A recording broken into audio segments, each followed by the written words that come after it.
Okay, so welcome to week 2. Announcement number 1, quizzes. You may have noticed I put a little description for each of these quizzes that says, first of all, you have 2 chances to do the quiz. So for those of you who didn't do too well, you could have done it again to get possibly a higher mark, and it will keep your highest attempt. Okay?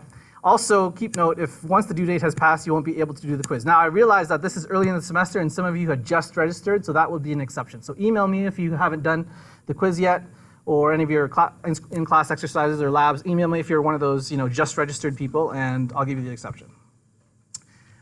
Second announcement I wanted to mention is this. So in the grade column, when you see your final grade, I structure my Blackboard differently in that this final grade will never go down. Like when I was a student here, I'd like trend 100%, 100%. Maybe I didn't do too well on a quiz. I got like, I don't know, 60. And then all of a sudden my 100% is like, terrible, 70. So the way I've structured it is this is always cumulative. Whatever you earn, that's what gets put in here. So because you've done 3% of the work already with the lab, the quiz, and the in-class exercise, your maximum point here is 3% right now. So each week, when you hand in your 3%, it becomes 3, becomes 6, becomes 9. So it's always cumulative. It'll never go down. So it's a more accurate a grade than what professors usually do. Also, I wanted to mention quick, if in my pre-class to do announcements, when I said configure ESLint prettier, as I was looking at that just a few minutes ago before I came here, I realized, oh crap, I forgot to mention one thing in order to do that. You need to install something called Node.js, which I'm going to ask you to do anyway in this class. So if you want to do that video, you have to install this, Node.js. You can install either version, this or this. I would recommend that you install this anyway because you're going to need this in your future courses here. Okay. And I won't get into that, but let me just say this. So far, this class is called what? JavaScript or client-side scripting, whatever it's called. Meaning the JavaScript code runs in the browser. Node allows your JavaScript to run on the server, which means that the server knows nothing about document.query because there's no browser in its mind. It's just pure file access, network access. Okay. All right. Assignment number 1. I don't know if you've noticed. I've just posted it yesterday. Under Blackboard, under assignments here on the left-hand side, I have now posted your first assignment due January 27. Let's take a look at it. I've also included Scott McCrindle's description of this assignment as he presented it during his class. Let's take a look at it. So open the PDF. Anyone play this toy back in the day? Or anyone recognize that toy? No? Okay. There's a video clip here. Let's just take a quick look at the video clip. Let me just forward it to where.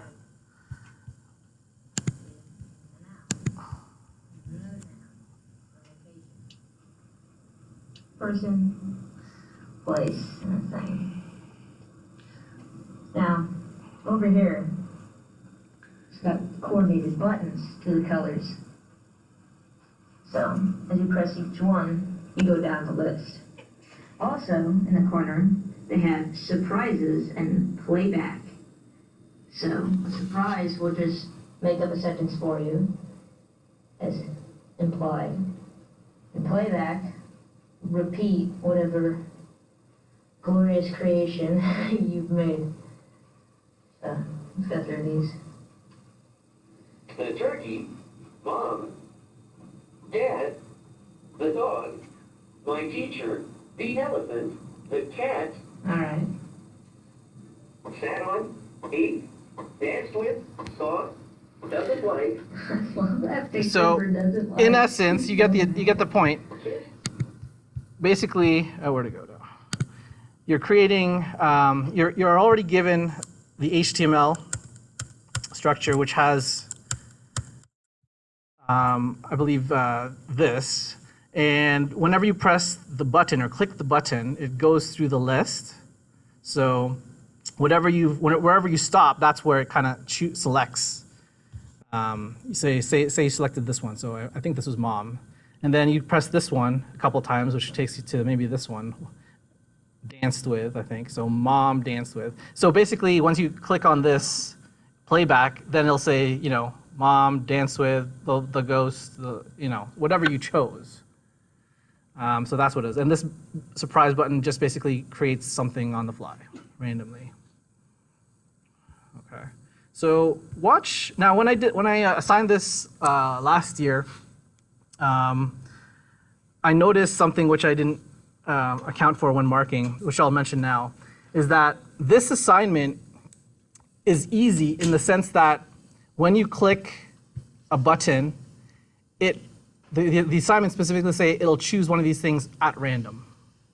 Whereas when I was marking it last year, I was going by the YouTube video, meaning if you click it, you know, you're actually selecting which one. So when I marked everyone's assignments last year, I was actually harder and harsher because it didn't obey the YouTube clip. But then when I read the instructions here, I said, oh, yeah, you guys were right. So, what I'm going to do is I will allow you to just pick one at random. It won't have to be exactly like the YouTube clip, and that's fine. But in this part here where it says in the rubric, take it further. Where is it here? Where did it take it further? Take it further. So these allow you to get your, I don't want to say bonus marks because the bonus marks are actually included here. There are additional features and or functionality that go beyond the basic application requirements. So this is your bonus marks, even though it's not really a bonus. So if you do obey the behavior of it exactly, then that's where these lines come in. Okay, so, and I look at these, this line and this line as a 2-for-1. Like if you attempt something extra, then you get 1 here and you get 1 here. So it's almost like a 2 marks for 1 mark kind of thing. Okay. So that's pretty much it. You're also given a function that Scott created where you pass in a string to the function and it talks. The browser actually talks to you. Actually, you want to see that? Let's see. Let's open up this zip file. Let's see what it looks like. I haven't seen this in a while.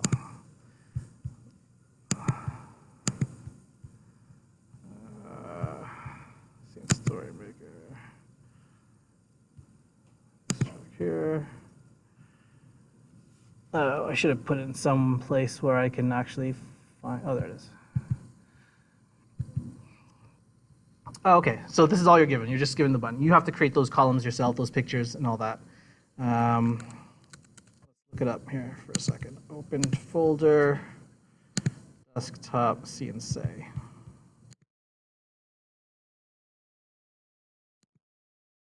All right, so it's including the app.js inside the JS folder. Let's take a look at that.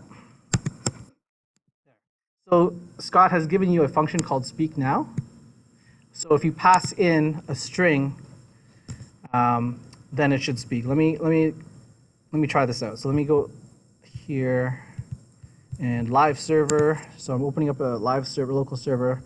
So it's running this web page, and I'm just gonna test that function. Speak now string. So that means I should have access to speak now, I believe. Yep, there it is. There's a function, which means if I run the function using the parentheses, I should hear something. Hello world. There you go. So it's up to you to use that function to try to emulate what the assignment is asking you to do. Again, take a look at the YouTube link here that Scott said. He goes a little bit more thorough than I just did. But that's basically the assignment. Question to you. In last week, when you had for those of you who have Rich Freeman, did he talk about GitHub yet? Good, so I don't have to. What did he say? Create a GitHub account, and what else did he say? Upload. Did he show you how to upload your stuff? No. Oh, okay. So I'll have to show you that. Well, this is what I wanted for last week, so I might as well show you this now. So this is assuming that you've installed Git. So how do you know if you installed Git? If you go to your terminal command line, which probably most of you are using this one, if you just say, Git, does it show something, or does it show, bad command? So show of hands, who has Git installed already? Show of hands, who does not have Git installed? So make sure you install Git. I believe in my announcements I said to install this, which is Git, which will allow you to do that. So once you do have that installed, this is how you use it. So let's pretend that I'm going to now upload this web page. And let me just make a change here. Amazing web page. Okay, just I saved it. I am now going to upload this on GitHub. And then I'm going to publish it on GitHub Pages, which is what I originally wanted for Lab 1. So the first thing to do is go to github.com, and you're going to create what's called a repository. A repository is basically a place where you can store your code. Make sure you're signed in. It takes you to your place. And I'm going to click on this little plus sign here on the top right corner. And I'm going to select New Repository. Once I've clicked on that, it's asking me to put in a name. I'm going to put in some name, comp1073, assignment 1, kind of thing. This check mark indicates whether that or not that name has already been taken. And then everything else I just leave as is, and I just click on the Create Repository. And so after I click on Create Repository, you've now created essentially a new repository at this web location. So this URL. You can share with other people saying, hey, if you go to this URL, you can see my code, kind of thing. We can collaborate. We can critique each other's code, kind of thing. Now it says here the instructions to do this in the command line. I do it slightly different. I will do this. I will slightly do something different here. And then I'll simply copy and paste these three. So let me start with this one here. And I actually skipped this one entirely. So git init. So let me go back to my command line. Again, you could use command, if you have bash, which is what I use that. If you use the regular MS-DOS prompt, you could do that too. So you could say git init like that, same thing. I'll do it here because VS Code also has a built-in terminal access. I'll say git init. What that does is it created a new directory, hidden directory called .git. So if I went into my hidden directory, CD, which stands for change directory, into .git, I'm actually inside a new directory, though it's hidden, where Git will keep track of all your changes. Okay, you basically never touch this. So that's just to let you know. So let me get out of there. Okay, so now that I did git init, I'm doing the second line here, except I'm not going to say add readme. I'm going to say add everything. So one way to do that is I'm going to say git add and then dot. The dot represents the current directory. So I'm here, and I want to add everything, so I enter there. So it basically is keeping track of all these files. And you'll notice that in VS Code, it kind of is keeping track with these symbols on the right-hand side. Then, if I like it, I'll commit to it, and then I'll push it to GitHub. So then what I do is I just copy these 3 lines, copy, Control-C, come back here, and I'll right-click. As soon as I right-click, it kind of pastes the first 2 for me. And then the last one, it doesn't actually enter, so I'll press enter for the last one. And think of it as like FTPing. So sort of like under the hood, kind of like FTPing all your code here into the web page that you just saw. So here, under this URL, it's no longer going to look like this when I refresh. Watch this. If I refresh, all my code is now there. So this matches this. Now other people can look at it, collaborate, comment it, whatever. Okay. That difference in dragging ones that get, that's what I did before for, I just dragged it under like my files under the Git. Yeah, however you'd used to do it. I mean, there are. I thought maybe that was a difference. No. Like you're probably talking about this GitHub desktop. Yeah. This one. I said, Oh, I see. And you could drag. Yeah. However you get it. Yeah. Yeah. Perfect. Yeah. So there's tons of ways to like push it up there, but this is my way of doing it. So. quicker because you're right there in your code. And then you just type 3 lines and you're done. Cool. Yeah, that's right. Because VS Code also has a built-in Git right here, source control. You can also do the same thing here on this using this tab. Now let me show you. I'm going to publish this as a web page. So, assuming you have a like an HTML page, let's go into settings up here in the top right corner. And so this is what I originally wanted you to do for last week's Lab 1. Under settings, if you scroll down to GitHub pages, you can actually make your index HTML viewable, like a web page. So it's asking me what branch I want. I believe it's called the master branch. And then by selecting it, it's done. I need a URL. It should give me my URL. There, your site is ready to be published. There. So I'm going to click on that, and let's see my amazing. Oh, where'd it go?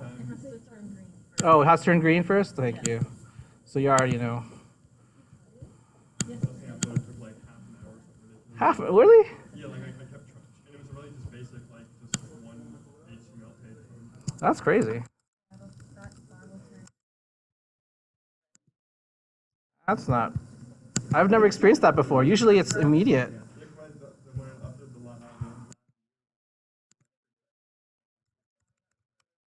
Oh, there you go. No. Okay, I think what happened was. Let me refresh this one more time. So you said, oh, there, it turns green. Okay, there you go. So if I click on this, no, okay. The reason why, no. The way the GitHub pages is very basic. You actually have to say index.html. It's trying to access that file. There it is. There's my amazing web page. Whereas other servers, you don't have to necessarily say which file. It'll by default say, oh, you probably want index.html, and it kind of inserts that for you. So there it is. That's how you publish a page on GitHub pages. Okay. So each week, I'm going to show you how to publish to different things. That way you have your choice. What I don't want to see happen, which is what I've experienced in the past, is that when the due date comes, I get an email at 11 p.m. at night saying I can't upload it to Azure, and then I'll email it back or not email it at all. And then come back at them later saying, come on, be resilient, figure it out, publish somewhere else, like get it done. So I'm going to each week show you a different place where you can upload. Make sure you use one of them when it comes to submitting an assignment. What was that? Not for this. Well, yeah, there might be a lab later down the line. Yeah, but not for this class usually, no. Okay, great. So that is how you install on GitHub pages. Next thing I wanted to highlight is if you are using VS Code, as I was marking your in-class exercises, I noticed that some of you have spelling mistakes. There is an extension to help you with that. So I believe it's called Code Spell Checker. There it is. Code Spell Checker. And so if you're typing, let's say, input dot value, and you spell either input or value wrong, it'll know. It'll check the dictionary, see if there's such thing as the word value or input, and let you know about it. So you feel free to install this extension. One thing I also wanted to mention is this, and let's go back here for a second. You may have seen JavaScript code like this, where button, and then people maybe say on, click, and then they'll run some kind of function. That's used to be how it was done way back in the day. Now it's considered bad practice because you're littering your nice semantic HTML5 code with JavaScript code that you don't want to see. You just want to see HTML. So that's the purpose of document.querySelector, because that basically grabs that element kind of thing. Okay. All right. Any questions or comments so far? Let me look at my form. Nothing. Great. Any questions or comments? I'm going to try to do something that I haven't done before in any class. And I'm going to open up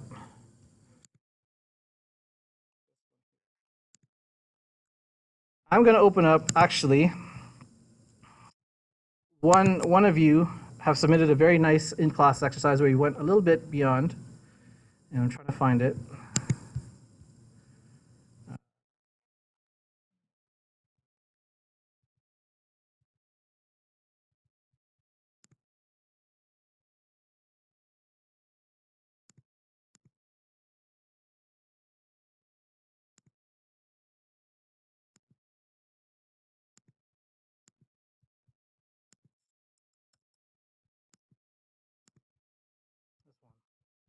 All right, let's open that up. So here it is.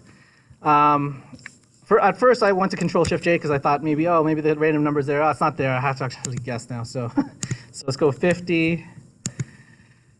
Oh wait. Oh, did I change it? Sorry. Did I change? I did change it. Sorry, Adam.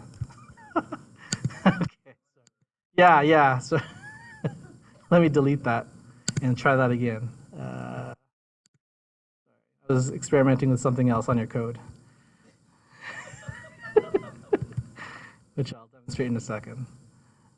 Walkthroughs. Okay, delete my. Let's unzip Adam's. Extract here. There. Which means it's now here. Which means I can now. Okay. Control Shift J. No random number. Fine. I'll have to guess.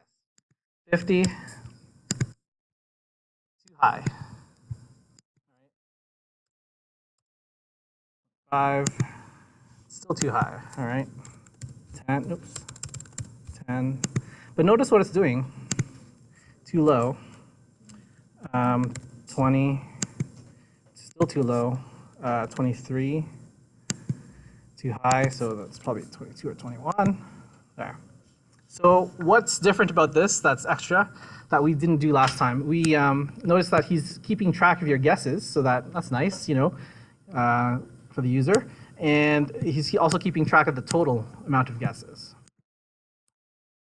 Let's see how. When I uploaded it, it actually did change to correct when you guessed the correct answer. That's why I'm wondering why it didn't say that. Oh, okay, so we can go through that too. Okay. So let's take a look at that, his code.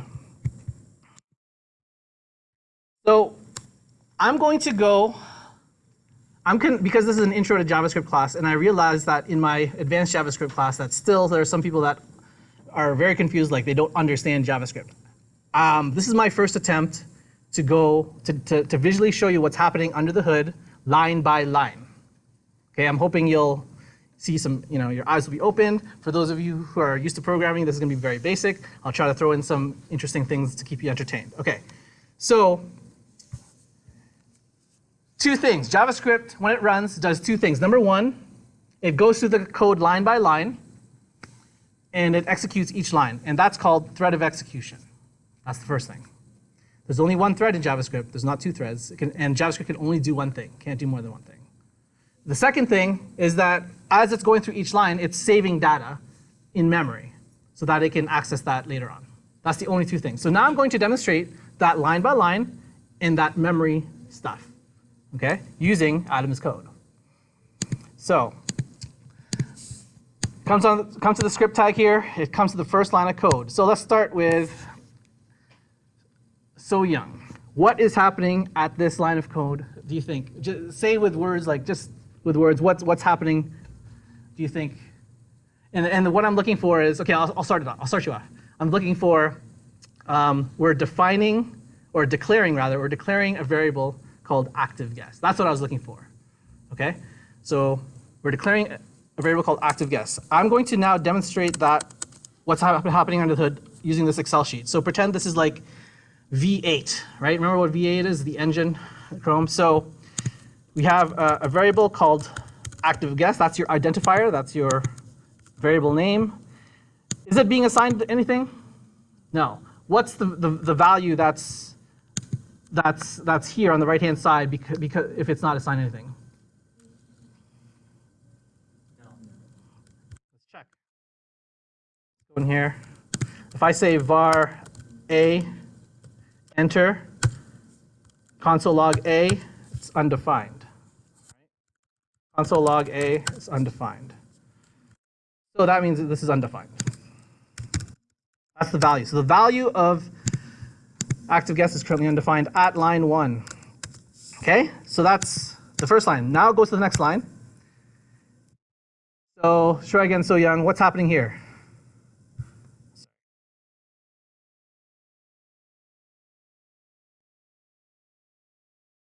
Yeah. Okay, so it's declaring a variable called correct number.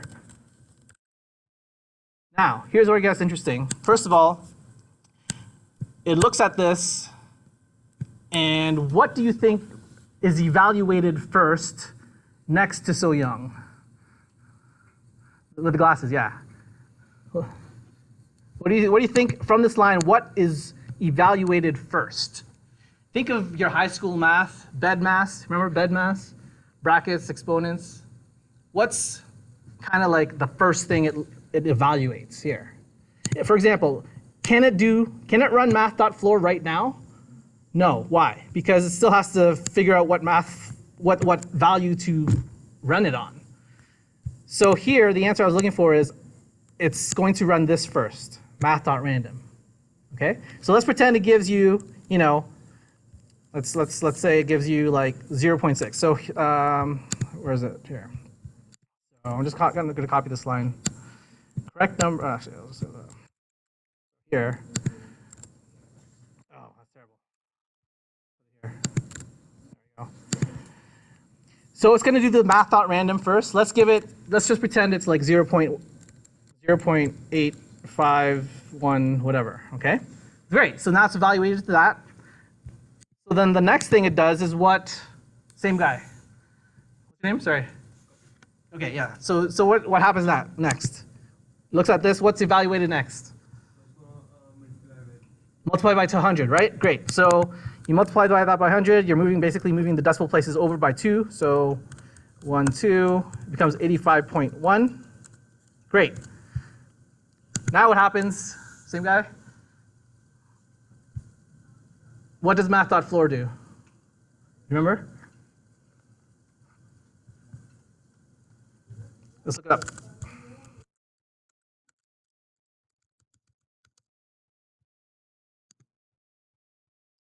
Returns the largest integer less than or equal to a given number. So what is less than or equal to 85.1 in terms of like an integer? Next. What do you think? You're basically round down. So what is it? Yeah, so with 85.1 rounded to the nearest integer, it's what? 85 is what I'm looking for. 85. Okay, so math.floor after doing it is 85. So this whole right-hand side, oops, where'd it go? This whole right-hand side is now substituted for 85, and 85 gets put into correct number. Yes? Good? Great. Next, Josie, what happens in this line here? Yeah, so what's being happening is you're declaring a variable called guess count. And is it being assigned a value? Yes, so it's being assigned a value of 0. By the way, what's the difference between declaring and defining? Here's an example of declaring a variable. Here's an example of defining a variable. What's the only difference? Assigning, yeah. So declaring, there is no right-hand side. Like in this case, it's undefined, the right-hand side. This one there is a right-hand side. Okay, great. Another variable called guesses. Now this is going to be interesting. Document. What does document do? Let's remind ourselves. Document, if I say document, it gives me the whole web page, see? Whole web page. Now, in that, there is a function called query selector. Hold on, let me see if I could dig it up for you. So here are all the different functions or properties that document has. One of them is called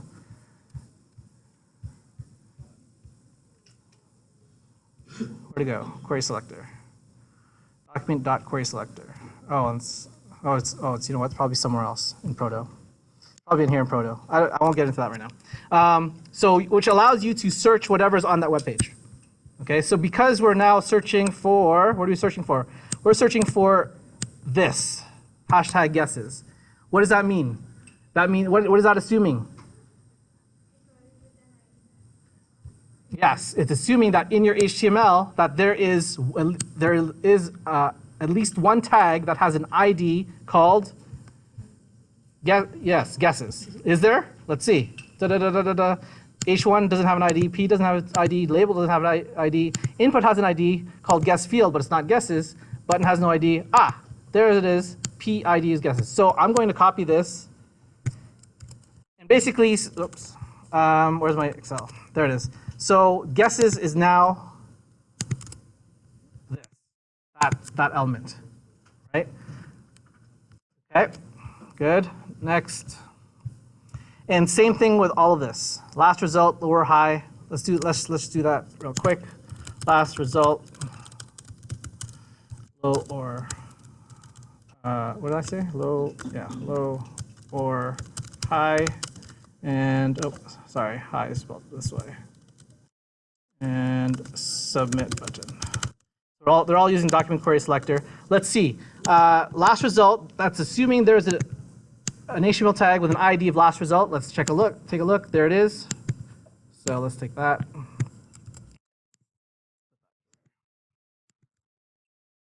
Low or high. That's assuming there is an HTML tag with an ID attribute of low or high. That's over here. Okay. So. And here, submit button. That's assuming that in your HTML there is, it'll just take the first button that it finds. If there were more buttons, it would just give you the first. So this is basically a command that returns the DOM element that you're looking for, right? So here it's looking for button. There's only one button. So let's just copy that, put that there. Great, wonderful. Next, so we're going line by line. Okay, now this is where it gets tricky. It sees a function called takeGuess.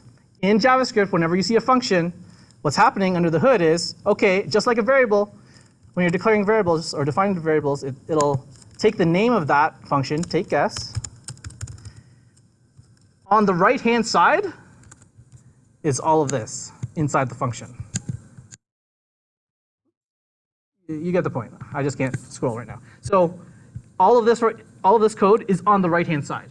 It doesn't even look inside the code. It doesn't even run it. It just stores it in memory. I will represent that by putting a I want to say something like that. Really, I wanted to draw a box like function that represents function with arrows that input and output kind of thing. That's what I wanted to draw for this. Okay, so because it now registered that in memory, what do you think the next line of code is, Adam?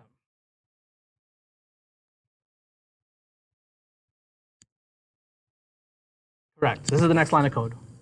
So now it's going to, first of all, submit button. That assumes submit button exists. Question, does submit button exist? Let's see where it was defined up top. Let's see. Oh yeah, right there, right? So we have submit button right there. So it exists, great. And we're adding a click event. So that's what this stands for here. So pretend that this is the same thing as this. So I'll say submit, but if submit button is clicked, why click? Because he said the word click. This could have been some other event, which we'll get into later. So if it's clicked, what happens? We run, what is this? What does this represent? And takeGuess is what? A function, right? So which we defined up top here. Okay. So let's just represent that with the same function. Pretend there's like a pointer. I drew an arrow from here to here. Same exact function. It's not a copy of the function. It's the same exact location in memory. Great. Is there any other code after that? No, we're done. That's all JavaScript V8 does. So now, what are we waiting for? We're waiting for the user to do something in this case. So if the user, let's pretend this is your input box right here. Pretend that this is your input box. Order here. Right, so this, where's my input? Let's pretend input ID, I think it was, oh wait, yeah, this one had a guest field, I believe. So pretend this is your input box. Let's just fade it out for a little bit. Zoom in. Oh, shoot. I can't. Okay, sorry. All right, so let's say the user typed in, 17. And then they click the button here. There's a button here called, what do you call it here? Submit guess. So let's pretend they hit they hit the submit guess button. So they entered 17, they clicked that button. What happens now is that, oh, JavaScript says, you click the button, therefore I will run the function that called take guess, which is up here. So now we can go into take guess. So take guess is here. Now, here's the important thing. Whenever the thread of execution goes into a function, remember how last week I said anything inside that function is its own little world? It's called execution context. So just like in my diagram here where you have like the line of codes, which we're running line by line, and then here we have the memory, global memory. Similarly, what happens when it goes into a function, it has this miniature environment just like this, so left hand, right hand side. So I'm going to draw like something like this that will represent just the function.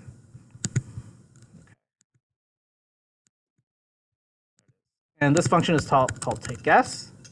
And then just like you have the right hand side, left hand side, I'm going to do the same thing here. So this one here will be our memory, but it won't be global memory. It will be local memory.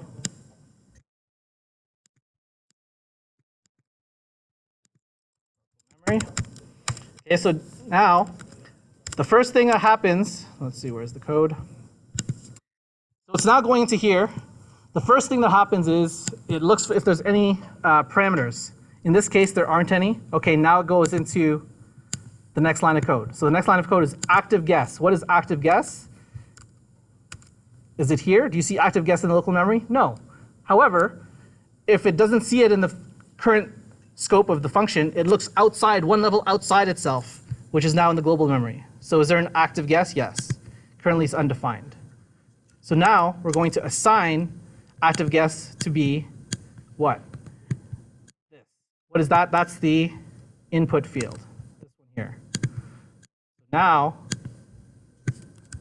active guess is now that. Okay, that's what happens. Now it's going to do, okay, first of all, whenever you see a plus equals, what that really means, it means this equals this again plus whatever you're trying to do here. So basically, it kind of looks like this. If I take that plus away, it kind of looks like under the hood. That's what it's kind of doing. Yeah, question. What's the difference between a variable and a value? Because active guess was undefined, but like it has kind of a value here because it does something. Yeah, so very good. The question is, what's the difference between a variable and a value? In JavaScript, on this left-hand column, that represents your identifiers. That's the technical name for variables. That's your identifiers. On the right-hand side is your value. The value could be anything. It could be a number, it could be a string, it could be another function. Right, the whole function code. Okay, so first of all, it doesn't even do anything yet on this side. It always evaluates on the right-hand side of the equal sign first. So what is this? First of all, it assumes that this exists. Does this exist? Guesses? Let's take a look. Nothing in here called guesses. Let's go one level up. Guesses is this. It's the p tag, right? Let's pretend that p tag was right here. Let's just darken it a bit. Let's pretend that's there. There's a p tag there. Okay. It's saying .text content on it. That means we can insert text inside the p tag. Okay. So is there anything in it? This is a command. It's saying fetch the text in that p tag. Is there anything in that? No, nothing yet. So it's blank. Adding a space to it. Okay. So now it has a space. Now it's going to do this. What is this? Active guess. What is that again? Nothing in here. Local memory called active guess. Oh, there it is. Oh, yeah. It's the input tag. So it's looking at the input tag. The dot value gets whatever was typed. So it's 17. So that means this is replaced by 17, right? So in the end, text content becomes 17, space 17. So here, when it says guesses.textContent equals, that means you're assigning something. That means insert text into that. So now this becomes space 17 kind of thing. Okay. Guess count plus plus. What does that mean? It means you're adding 1. Guess count, that's over here. So instead of 0, you're now assigning 1 to it. Okay, now we're getting to conditionals. If active guess.value, so this you already know is 17. is 17 less than the correct number? Do we have a correct number? Did I say that? Oh, yeah, correct number is 85. So is 17 less than 85? True. Therefore, what will it do? It looks at this. What is that? Lower high. What is that? Lower high. Oh, that's this tag right here. So let's pretend that was over there. Oops. Here. So now it's going to say put the text too low in that. So then here it'll say too low. Does it run the else if or the else? No, because once this is true, it just runs that block. It skips the else if, it skips the else, right? So then the next line of code is this one. Guess count is less than 10. So is 1, first of all, is guess count, yeah, guess count is 1. Is 1 less than 10? True. Is 1 greater than -1? True. Therefore, it sticks into last result. What's last result? It's this tag right here. So let's pretend that one was over here. And text content, stick some text into it that looks like this. However, notice there's a variable here, guess count. So what's guess count? It's 1. So in the end, it'll say, you have made 1 guesses, blah, blah, blah. That's what it'll say, right here. Oh, I think I copied it wrong.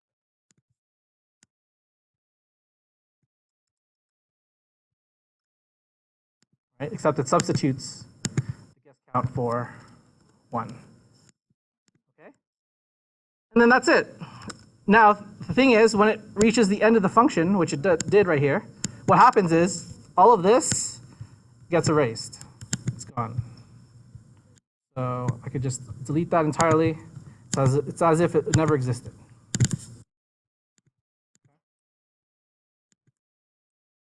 If the function had returned something, then that return would have been assigned somewhere here.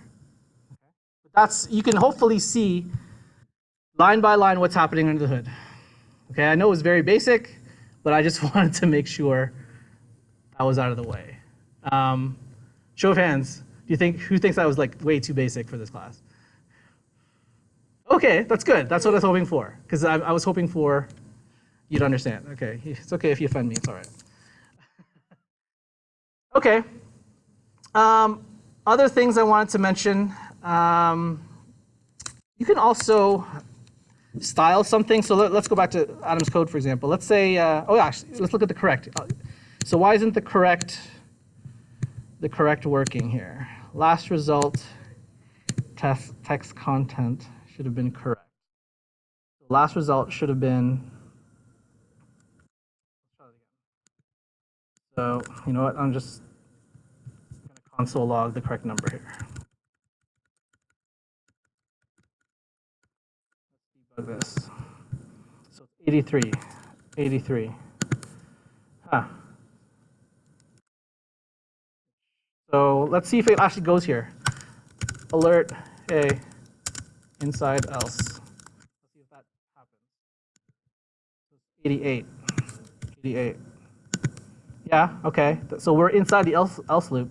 So then what's saying lower high is text content is 0, is empty string. So lower high was this one, empty string, yeah. And then last thing is last result text content. Last result is this one, equals correct. So why didn't it change to correct? That's a good question. When I did it myself. Yeah. Well, hold on. Why don't we just do it here? Result. There it is, equals correct. Does that change it? It should. Assignment to a constant variable. Hold on. See, you said const. If you had said let or var, let's try var. Var. Oh, you know what? When I save it, it automatically changed it to const because of my my configuration, my ESLint. I'm gonna say bad. Don't correct. Auto prettier ESLint. Forget what that was. Shoot, what was that?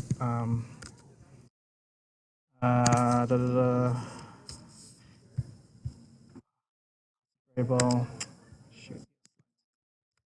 And, no, I think, could be wrong. Oh shoot, that just didn't do anything. Oh, because I'm in the wrong one. Sorry. Where'd it go? Oh, right. Oh shoot, but I don't think it'll, I'm not sure if it'll work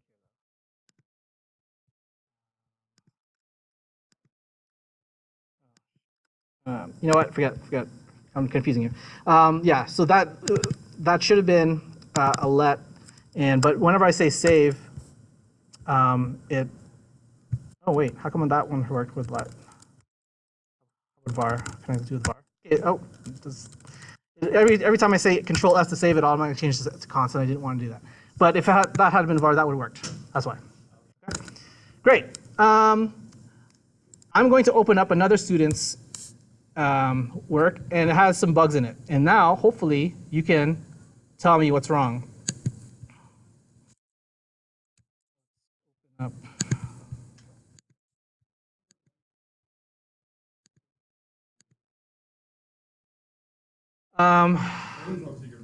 Yeah, because later on, like maybe in today's class, I'll say, from now on, never use var, only use const or let. So the rule, ever since ES6 was created in 2015, all the JavaScript developers, well, most of the JavaScript gurus said, never use var anymore, causes headaches, bugs, just use const or let. Yeah. Oh, because in this case, for some reason, it didn't think that I was reassigning the variable to something else. Like I guess it didn't look inside the function, which it should have. I'm not sure why. One thing is we don't know that much about it, but this kind of messes us up a lot when it's changing all our stuff. We don't know how to. Yeah, it right now it's giving me headaches, but later on it'll be nice. It'll be good for you. Yeah, I just kind of figured out. Yeah. Okay, so here is the second piece of code.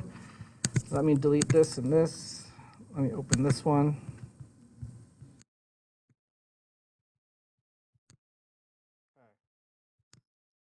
So here it is. I'm going to open up the console log. So it says reset game is not defined. Let's take a look at the code. Here.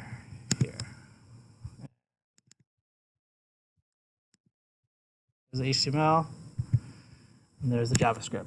So pretend you're a doctor, and you're trying to find out what's wrong with the patient here. It says reset game is not defined. What line number are we supposed to look at? 6. So I'm going to go into side.js, look at line 6. Here, it's saying reset button. It doesn't know. It's not defined anywhere. Oh, sorry, not reset. Reset game.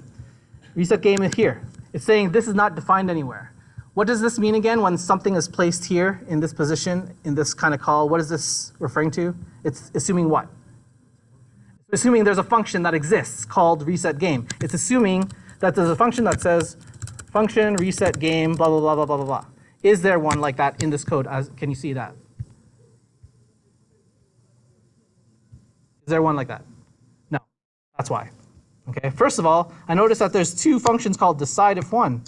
Decide if one. So that's kind of weird. What happens in this case is that when it hits this one, when V8 hits this first, it says decide if one. That's the identifier on the left-hand side. On the right-hand side is all of this code. Then it keeps on going. When it hits this one, it said, oh, I already had that. Let me overwrite it with this code. That's what's happening. So this is useless. Save that. Okay, so this one, there is no. Let's just comment that out for now. By the way, to comment something quickly in VS Code, if you say control and then the forwards. When the computer is like, when the browser is reading it, how does he know which code to take, which code to override? How does it know? Because like there was two codes. Yeah. So remember in my Excel sheet, pretend this is my Excel sheet right here, right? On the left-hand side, it says, okay, decide if one. So that means on the left-hand side, it has the identifier decide if one. On the right-hand side, it's all of this code, which I'll represent again by the F, the arrow F, arrow whatever. Then it comes to here, okay, randomize, all right, I'll store that in memory, randomize is another function, which I won't even look inside it. I'm just storing it in memory. That says, oh wait, decide if one, I have that. It asks, the browser says, hey, is there already something called decide if one? If there is, then overwrite it with this. So that's what's happening. Okay? All right, let's run this. Let's see what happens. Refresh. Oh, hold on, did I not? Okay, let me comment this out. There we go. And let's get rid of this. Save that. Let's refresh it. 11. Okay, it seems to be working. Let's try 10. 10. Too low. 12. Too low. 11. Winner. Okay, interesting. I did want to point out the color change. The way you could do that is whatever element that you grabbed, could be any element that you document query selector, you could say dot style on it, dot whatever CS property you can think of, and then assign it something. Okay, cool. But right now, why isn't it never saying too high here? What do you think? First of all, is it going inside this block? Because it should go inside the block. So maybe say alert high, just to see if it goes inside that blocks, right? So let's say, so it's 68. So if I say 67 and submit, I should say an alert. Oh wait, sorry, the other way. 69. There, submit. High. Okay, so it's going in the right block. It is executing in the right section of my code. However, why isn't it saying too high? Any guesses?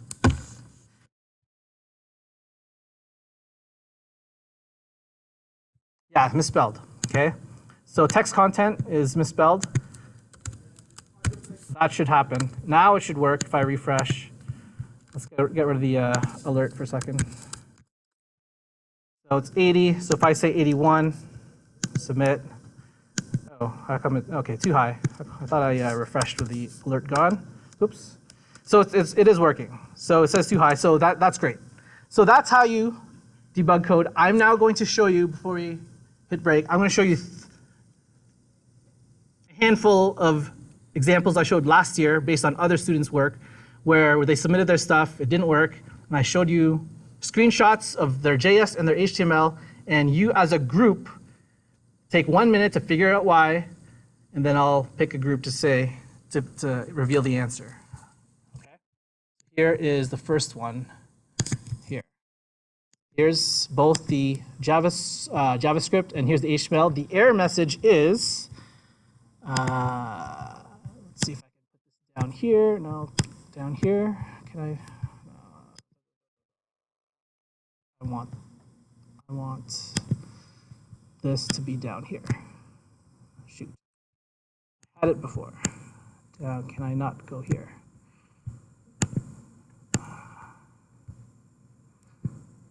No, I had it before. I literally had it before. Okay. I don't want this. I want this to be below this. Ah, whatever. Okay. Shoot. Sorry. I had it. And now I don't have it. Okay, here's your code. And here's the error message, the top one here. Uncaught type error, cannot read property, add event listener of null. So in your groups, talk it out with each other, take 1 minute, discuss what do you think is happening.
Okay, let's take it up.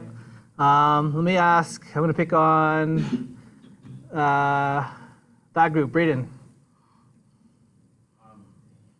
So instead of restart, would it be reset?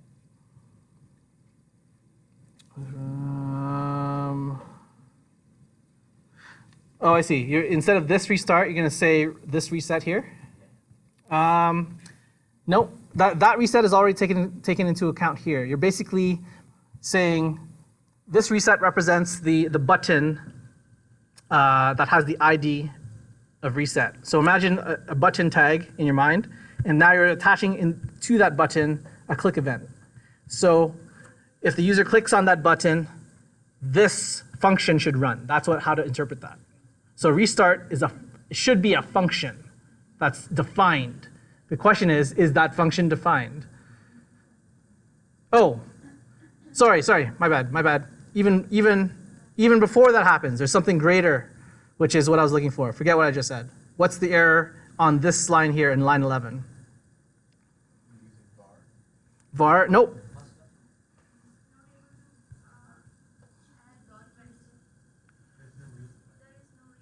Yes, there's no reset ID, okay?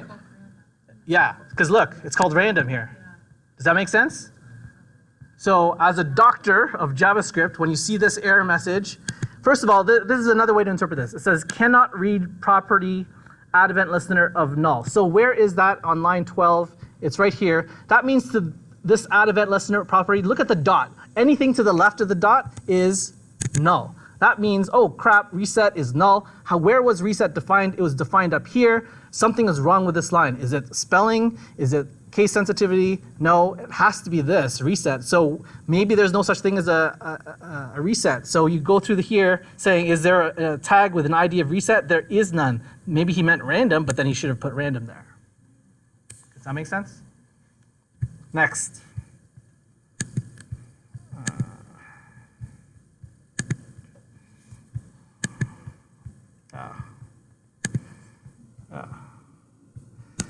So let's get rid of that one.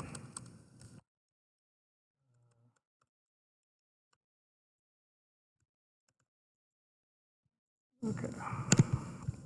All right, so the message is this: uncaught type error. Document query selector is not a function at line 3. What's the mistake here? Just misspelling, right? Here they put 2 R's instead of 1 R. Okay. All right. Next. 3. Number 3 is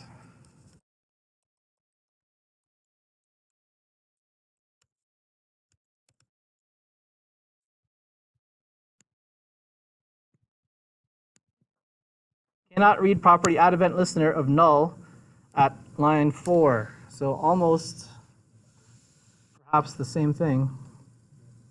Same kind of error. Yeah, you see it, Justin? So explain it, Justin. Yep. There is no ID, I guess so, right? Okay. And you're going to find that your mistakes are very much similar to this. Okay?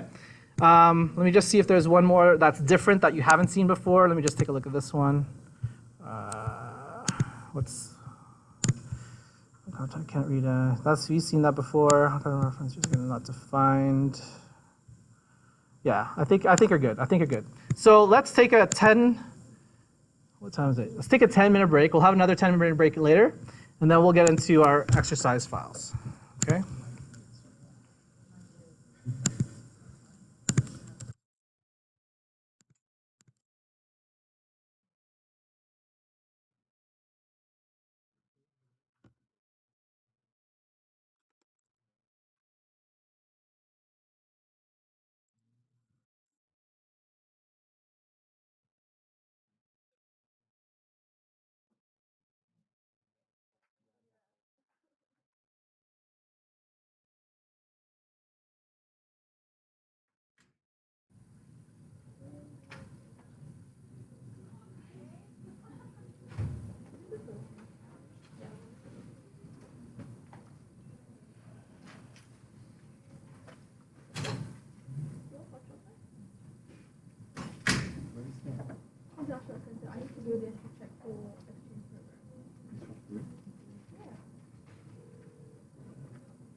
Yeah, good. You understand everything so far?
get used to those kind of things.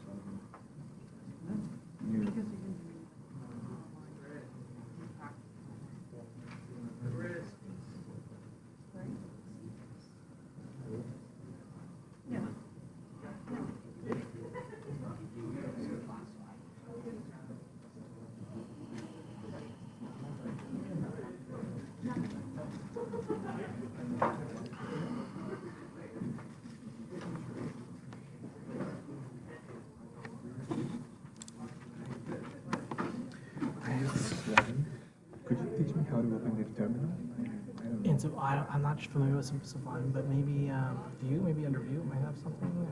Is there a terminal here? Why don't you Google it? Yeah, tools, maybe it's tools, maybe.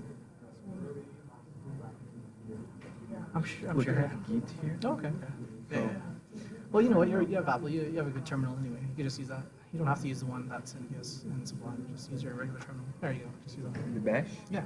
Okay. Yeah, just use that.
Is that with Sublime? Yeah, for Sublime. Okay, try it.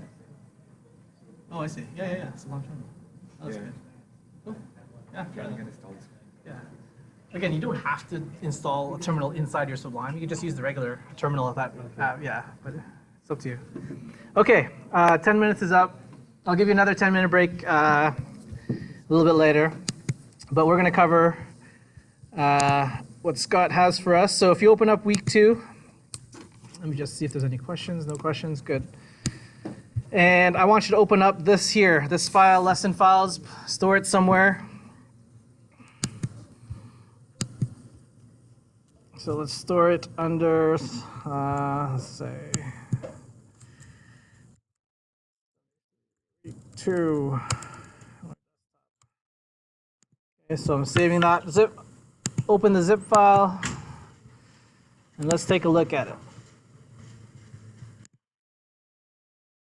There it is.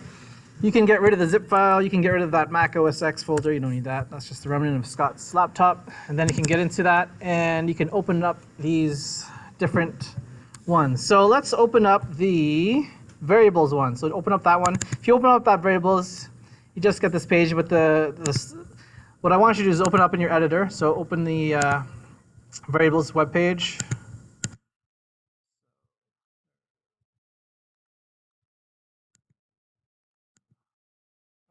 Hold on.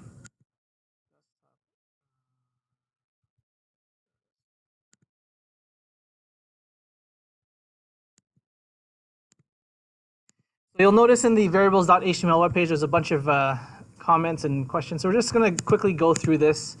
I'm sure this is very easy for you. You've done other programming languages already. However, I'm required to do this, so let's just go through this as fast as possible.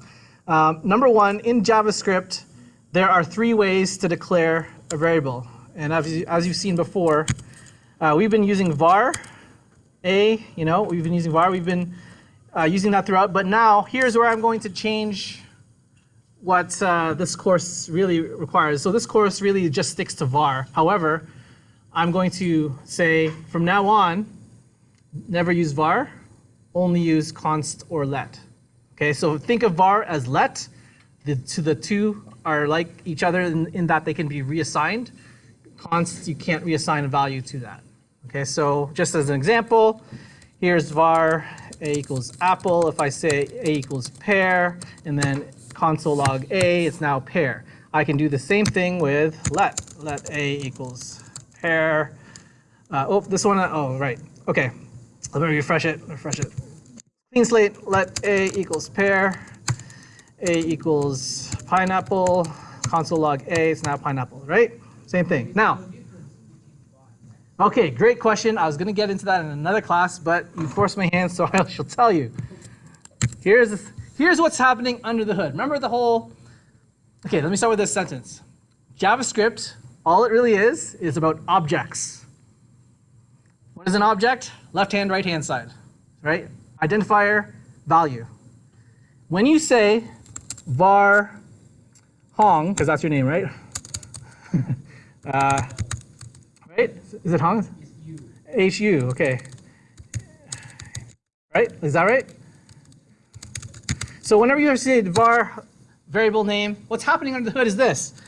First of all, realize that there's another object that's globally defined. It's called window. Window is your browser, right? We've used, for example, if I expand it, there's window alert. So whenever I said alert, it's actually using window.alert. So whenever in my code, when I said alert, hey, it's actually running the command window.alert and then passing in my string.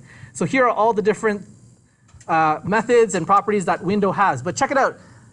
Look for hung. Is hung here?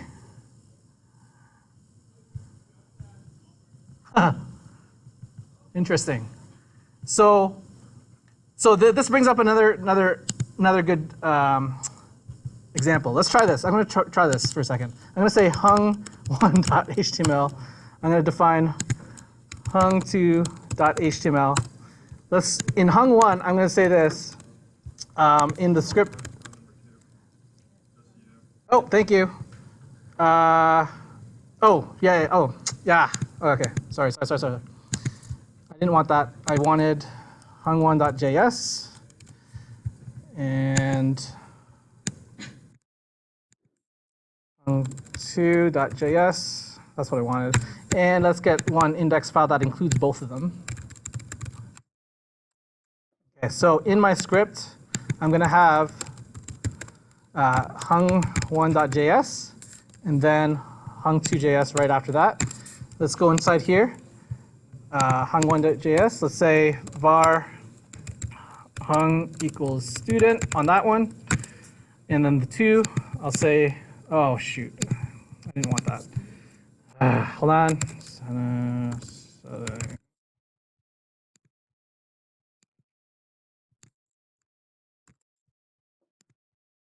Now will you let me? I thought it would.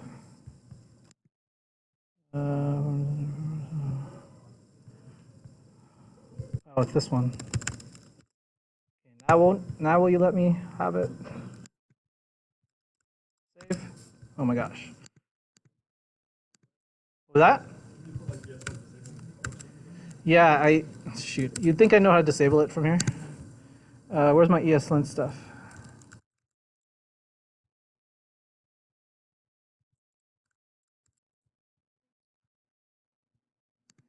Try it again.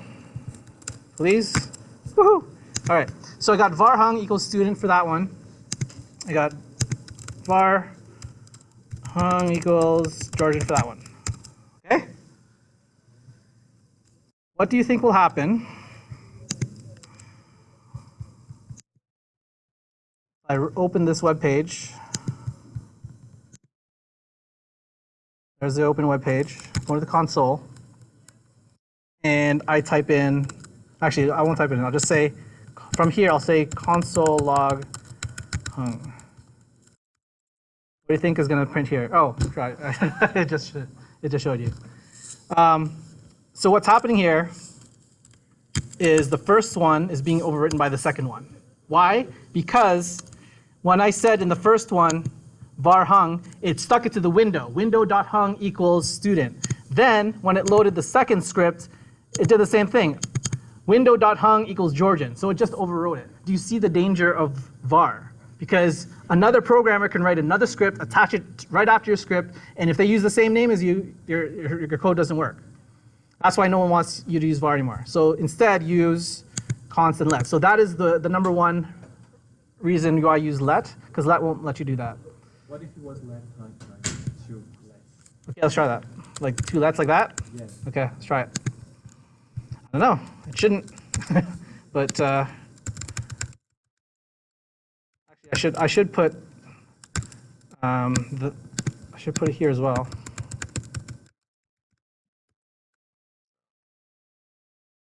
Ah, see? So the second time around, number 2, identifier hung has already been declared, so it won't do it. It won't. It's protected. The first one's protected. Right? Yeah, there's a difference in scope. I'm not sure exactly what happens under the hood, but it's protected. Yeah, there's a scope difference there. Yeah, because if I say here, and let's refresh. If I just say let something equals, Georgian. If I say window does not have something. So I don't know where it is, but it's not on the window. See, something should have been here. If we're using var, it would have been here, window dot whatever, something. So let and const prevents that from being attached to the window. That's why people want to use that. All right, next thing I wanted to mention. So variable names for variable names, don't begin it with a number like that. You can't do that. It has to begin with an alphanumeric capital, alphanumeric characters. Also, you can begin it with an underscore, or you can begin it with a $sign. However, don't use either one because that's really reserved for other libraries that have hijacked it, like jQuery has used $sign, and other libraries have used the underscore. Oh, yeah, this one, there's something called hoisting. So check it out. If I said in my variables, if I said, I'm just going to show this for var, and then you'll never have to think, well, no, I could use this for let as well. Let fruit equals apple. No, you know what? I'm going to use the traditional var for now, and I'll change it to. Can I say here above that definition? Can I say that? First of all, let's see what happens if I just say console log fruit. So fruit is not even defined or declared. If I refresh, where's my thing here? Here it is.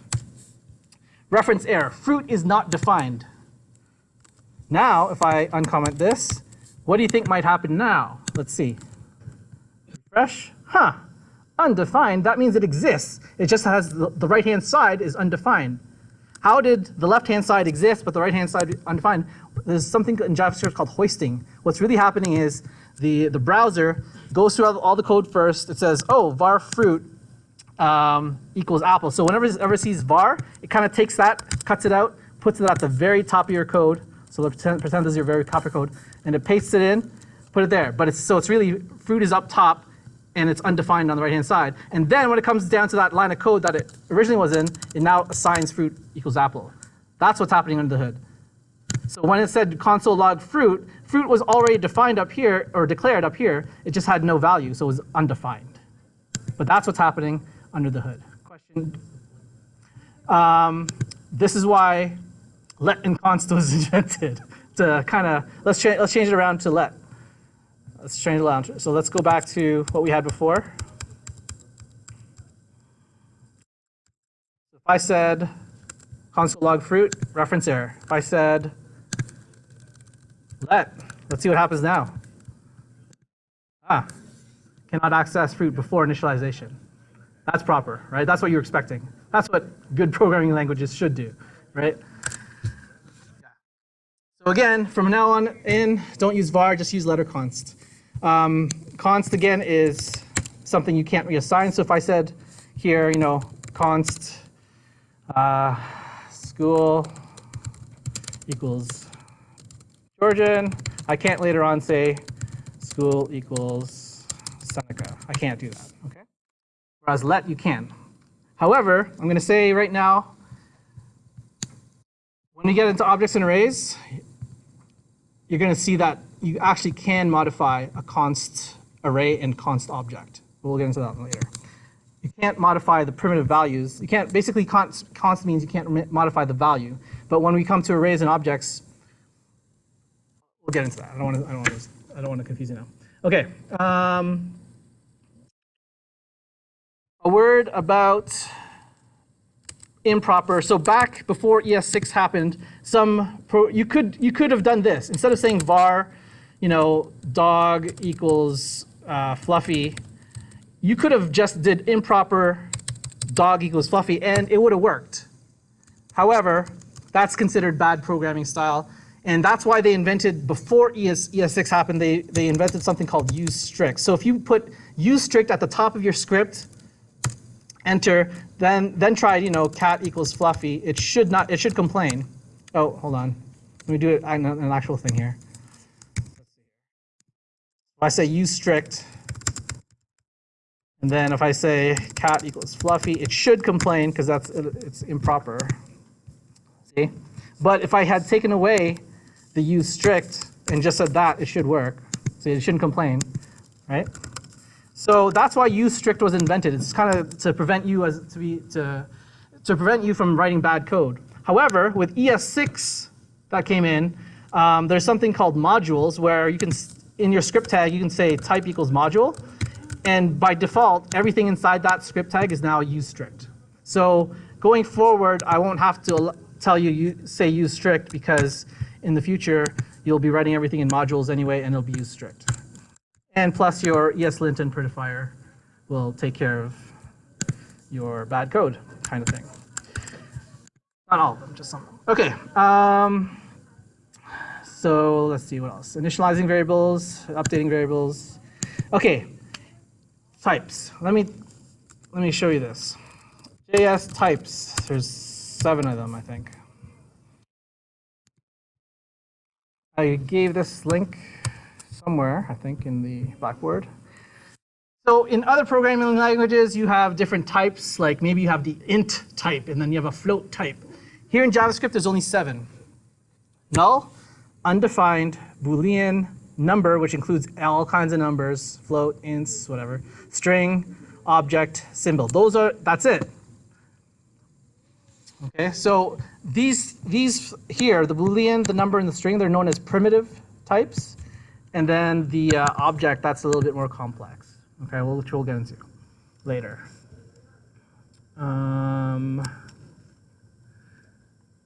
Okay, let's.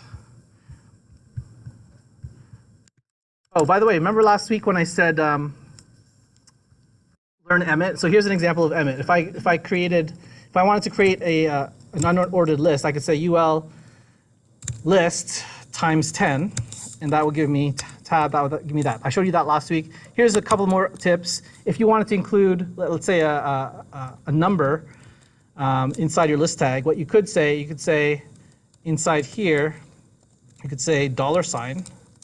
Therefore, when you say tab, it iterates for you, which means you could use that in your class names too. So if I wanted to include that in a class, like item $, then that should also,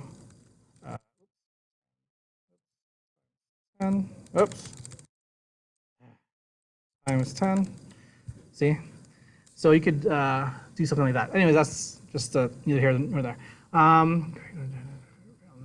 Yes, I did that. Did that. Great. So back to types. When it comes to types for numbers, realize that the numbers contain all your different numbers, whether it's float, integers, whatever. So that's, so var or const num equals 4. You could have that. You could have 4.1. You could have that. That's no big deal. For the strings, here's for the strings. If you want to use double quotes, you can. If you want to use single quotes, you can. If you want to use backticks, you can. Okay. All of those are valid. However, with the prettier extension, it'll probably just use the single quotes. The next one is Boolean.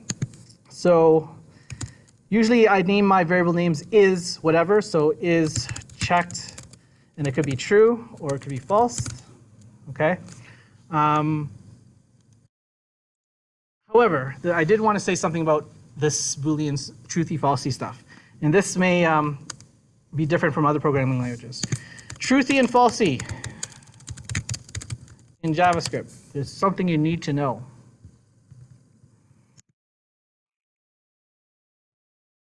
I didn't want that. I wanted the MD one. Yeah. Okay.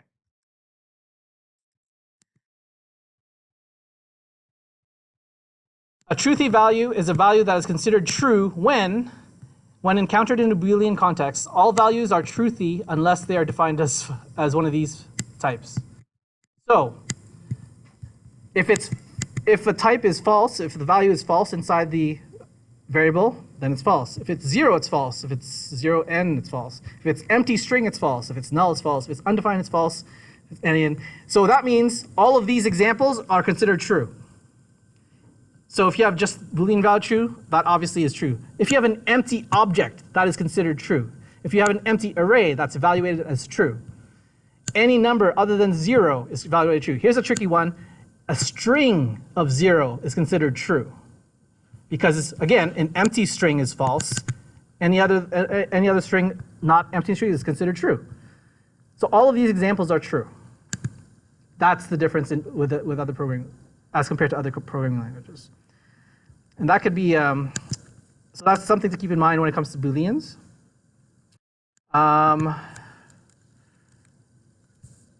Arrays. So this is how you set an array. Basically, okay, so now I'll get into a little bit of what I was just talking about. Let's say this is my array. We'll call it fruits. To set an array to be empty, you could just say that. That's your empty array.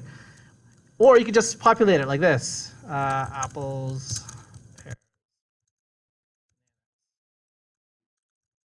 Okay, if you say enter console log fruits, you get that array. Okay. However, here's where I'm going to go back to what I just said about const. Here's an array. Remember how I said you can actually change stuff in the array? Watch this. So if I say fruits 0, that should give me the first element in the array, which is apples. If I say fruits 1, gives me pears. If I say fruits 2, gives me bananas. If I say fruits 3, undefined, obviously. Now, what if can I do this? Fruits at 0 and assign it to mangoes. Remember, it's a const, but watch what happens. Fruits, there, it changed. Why? Because const, and this gets a little bit into, who here has heard of pointers in other classes, pointers? Yeah.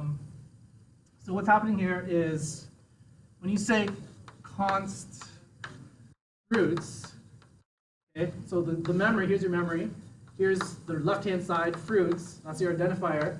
And then it's, on the other side is an array, but const, what's actually happening is it's storing an address in memory. So let's pretend this is your physical memory, like your RAM, and each block is like has a physical address, like, I don't know, I'm just going to say 1, 2, 3, 4, 5. So when it stores the array, it's storing it in here. Here's your array. Let's pretend your apples is in here, but it's really storing this physical address in here. What's happening is that the address, the value, is this. So I can't, because it's a const, I can't change that value. Meaning, here, if I said, let's refresh again, const. I'm gonna just say up. Yeah, I want that one.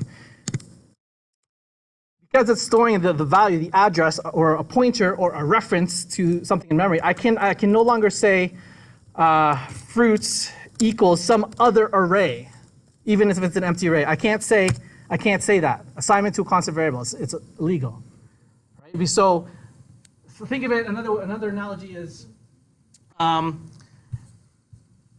think of this like as a person, you change all the time when you grow, right? Your features change, you lose hair, whatever, but you're still the same person. Same thing here. It's just you're still same object, or still same array in memory. It's just that you can modify stuff in it. Question? Yeah. Sure. No, I can add more. Let's add Ivan. So it has fruits. There you go.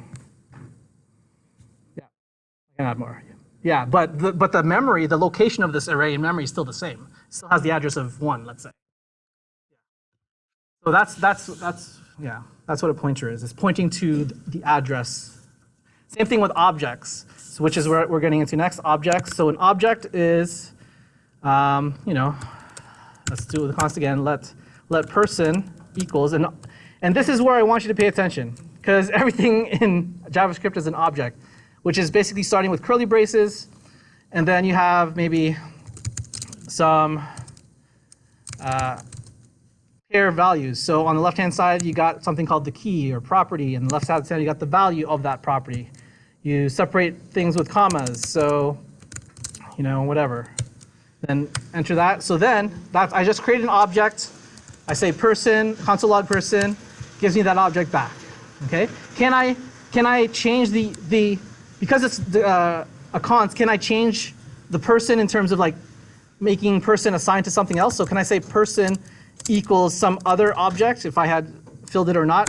No, because it's constant variable. But can I change the age? So if I say person dot age equals 21, does that work? Yes. Okay.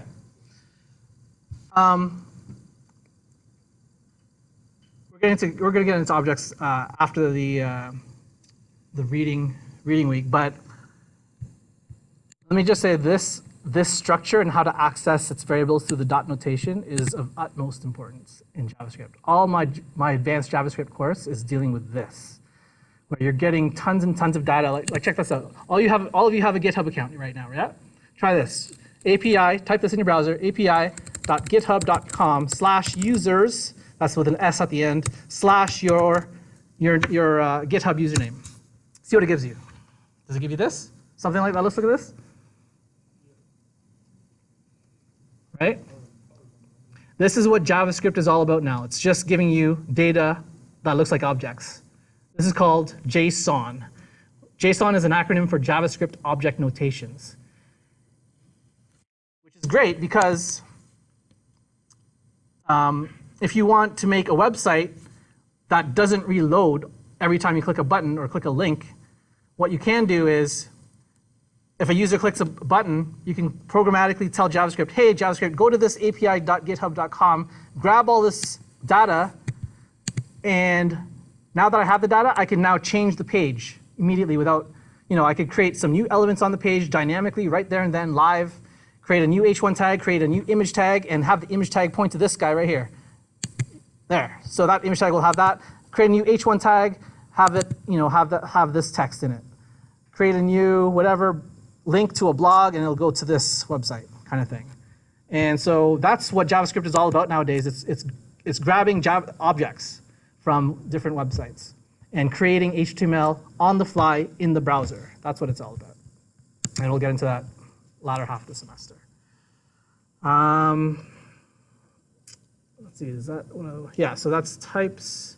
And also, I want to say this. Okay, so let's say I say var a. If I say var a, enter. Here's a new command for you, just to check. If you ever wanted to check what type is this, you could say type of, and then put in the variable name a. It's undefined. However, if I said, check this out. If I said a equals, some string, and then now if I say type of a, it gives me string in quotes. Now what happens if I do this? A equals 42, type of a It's now number. Huh. In other languages, you could not do that. Right? In other languages, you would normally define what kind of variable is this going to be in advance, and that variable can only hold numbers, for example. Whereas here, in JavaScript, it's like anything goes. So here's the big idea. In JavaScript, whenever you declare a variable, think of that variable as just a container, and think on the right-hand side, the value as the data type. So if on the right-hand side it's 42, then it's a number. If it's on the right-hand side, it's a string, then it's a string. So the big idea is the data type is not contained on the left-hand side, it's contained on the right-hand side. Okay.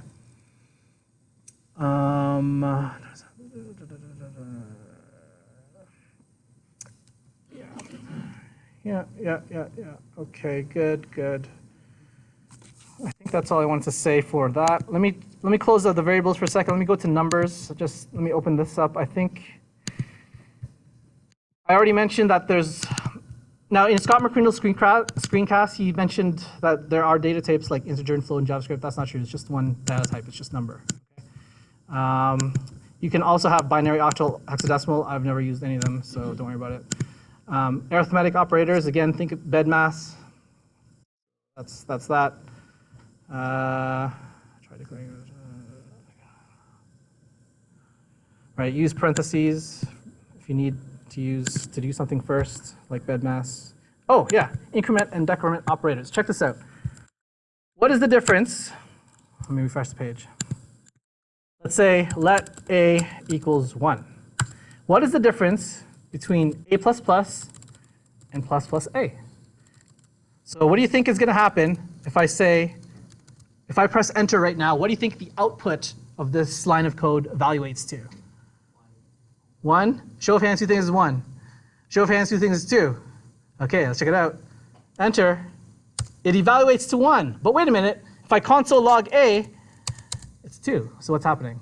Now compare that to the other one. If I say refresh, if I say let a equals 1, and now if I say ++a, enter, it's 2. But if I console log a, it's still 2. So what's the difference between a++ versus ++a? What do you think? Verbalize it. Yeah. One's adding the 1 after, one's adding. Yeah, before you use it. Yeah, exactly. So a++ returns whatever state of the world that a is right now, and then after you've used that, then it adds a +1 after you've used that kind of thing. Whereas the ++a does that opposite. Okay? Good. You cannot increment, decrement number. Yeah, so you can't say 2++. That doesn't make sense to any language, I don't think. Assignment operators, again, these plus equals, if you have a plus equals 1, what that really means is what? It means a equals a plus 1. That's what that's shorthand for. Compare sign. Okay.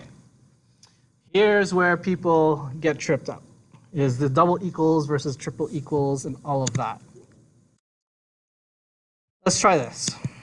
If I said var num, I don't know, let's say let num, because we're doing that now. Let num equals 10, not let num1 equals 10. That's the number 10. Let num2 equals string 10. What happens, I won't type this now because it'll reveal the answer. What happens if I use num1 double equals num2? Will it be true or false? True? Who thinks it's true? Who thinks it's false? Okay, here we go. Num2, it's true. Now what happens if I do this triple equals? False. Here's what's happening under the hood. Whenever you use the double equals, JavaScript is doing something called coercion. You've probably heard of coercion in other programming languages where it transforms the string into a number first, and then it does its thing. So here, it takes the string, tries to transform it into a number. If it's successful, then it'll compare two numbers and then evaluate that. Okay. If it's unsuccessful, it'll just say not a number, NaN. Whereas triple equals, you're comparing values where coercion is not allowed.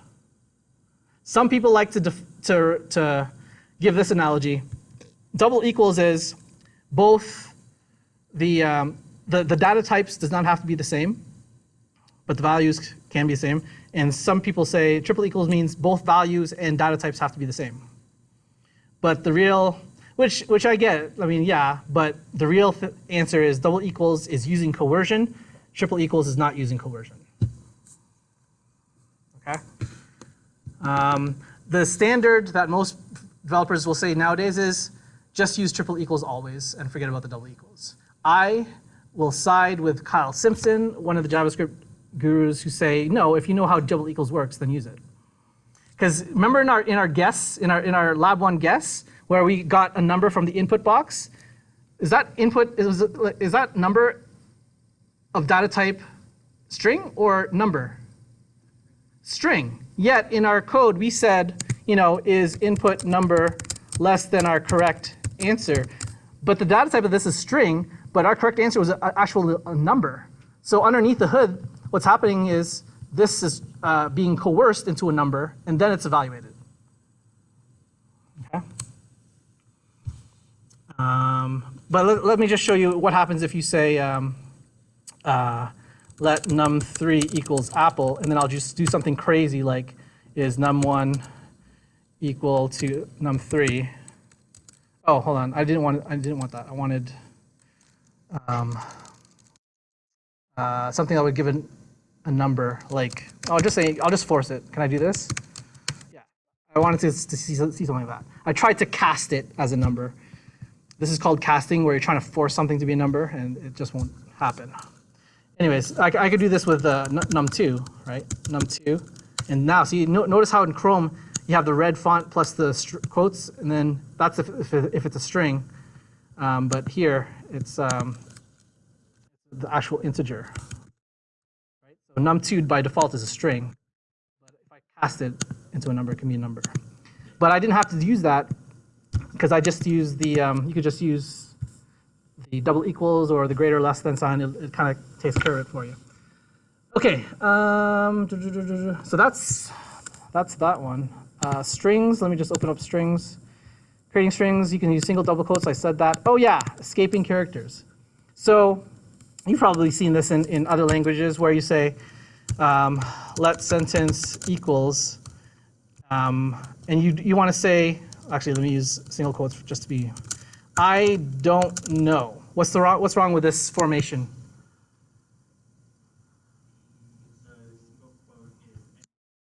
Yeah, so this single quote thinks it's ending this string, now it doesn't know what to do with this. So what in other languages have you done to take care of that? What's the solution for that in other languages? Because it's the same thing here. Oh, yeah, I wasn't even thinking about it, but I think you're right. Can I use that? Like that? Oh, I see what you're saying. You change this to double. Sentence. Yeah, that's one way. Let's try it again. Let's try a different way. I was actually thinking you were talking about this, and I wasn't sure what the answer was, but I'm curious myself. What if I say this? Does that work? No. Okay, forget what I was at. Now, what I was originally hinting at was to use escape keys, escape characters, which is the backslash. So I could use all single quotes if I wanted to, and I just have to escape it. That's called escaping. Okay. So that's one thing. Another thing, and this goes back to I think Justin number 2, when he was complaining that the template literal modern way of using strings is much uglier than the simple concatenation of the plus. So check this out. If I had, here's one example of why you should use the more modern one. If I say sentence equals some long sentence, so I say some and then long. Does that work? Oh shoot, that worked. I didn't want that to work. I was hoping for something multi-line. I can't think of one now. So we'll come back to that, Justin, too. I still think yes, I know. I still haven't beaten you yet. All right. what was the? I was trying to think of a multi-line example where this kind of thing wouldn't allow you to do that. I can't think of one, but we'll get there eventually. What else? Yeah. So again, use template literals, which kind of looks like this. You have to use the backticks. Again, the backticks look like that.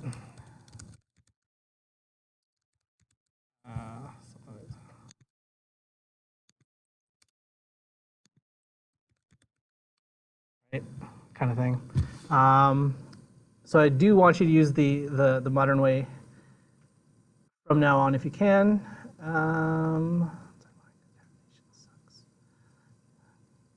Oh, right. Okay, the reason why this isn't nice, because again, when I say some long sentence, imagine like this is a whole line of different things. This is a whole line of different things. This whole line. And then it's just a pain to maintain that, which is another case for the template literals. But again, we'll get to that use case of template literals, why that's a better use case later on. How can a.length work? Sorry? Yeah. So what's happening here is this is coming from this, and this is defined up here. Oh, sorry, it's defined up here. So this is some long sentence. So in the end, it's some long sentence, some long sentence. Does that make sense?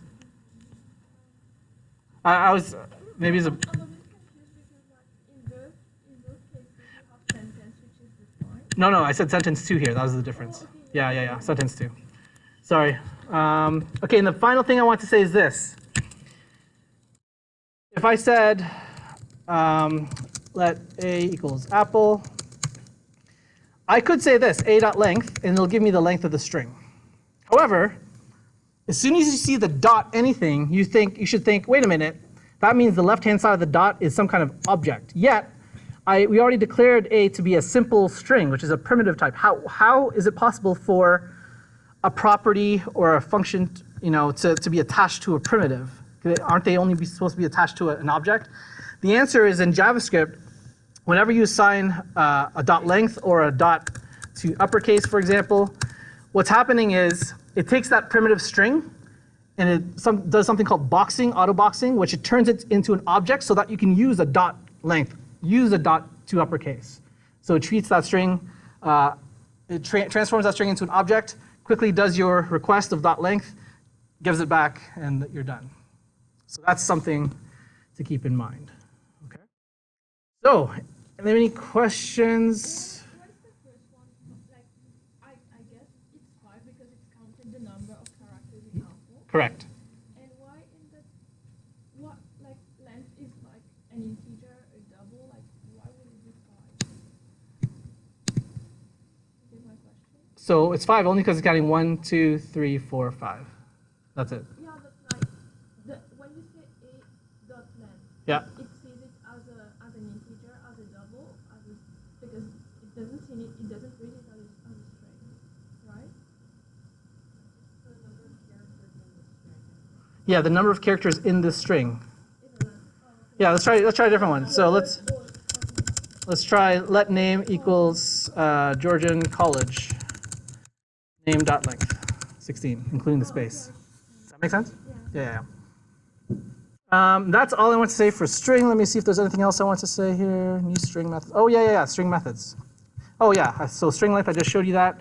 Here, you could retrieve a specific string character by treating a string like an array. So you could say name, which is Georgian College, give me the first character, which is 0. Whoops. And it gives you G, right? That's the first character in Georgian College. That's retrieving a specific string character. Extracting part of a string. So check this out. In MDN, if you say like string splice or something like that, it'll give you, here on the left-hand side, all the different things you can do with a string. The one I want to highlight is slice, substring, and yeah, that's it. So what does slice do? slice extracts a section of a string and returns it as a new string without modifying the original string. So here, for example, here is a one string. If you say, and that's assigned to a variable called str. So if str dot slice 31, what does that 31 represent? It's counting, starting from here, 0, 1, 2, 3, 4, 5, 6, 7, 8, 9, 10, 11, 12, 13, 14, 15, 16, 19, 20, 21, 22, 23, 24, 30, 31. So here's 31. So at 31 onwards is where you return, is where slice returns it. Does that make sense? So that's what slice does. Also, check this out. If you put in a negative number, it starts backwards. So -4, it starts back here, end of the string goes 1, 2, 3, 4. Now it returns you dog period, which is why it says dog period here. Does that make sense? Question, yeah.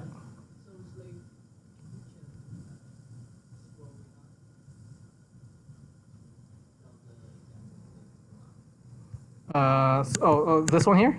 Yeah, first line. Yeah. No, the first line, which is the whole. Oh, sorry. Yeah. The slice will wrap all the lazy dog.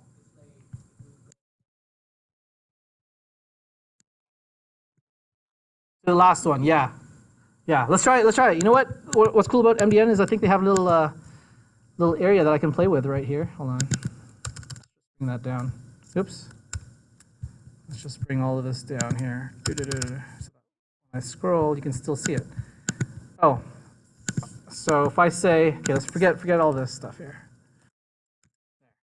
So if I run this, it gives the lazy dog because I said 31. If I said maybe from 1, 2, 3, I'm going to say 3.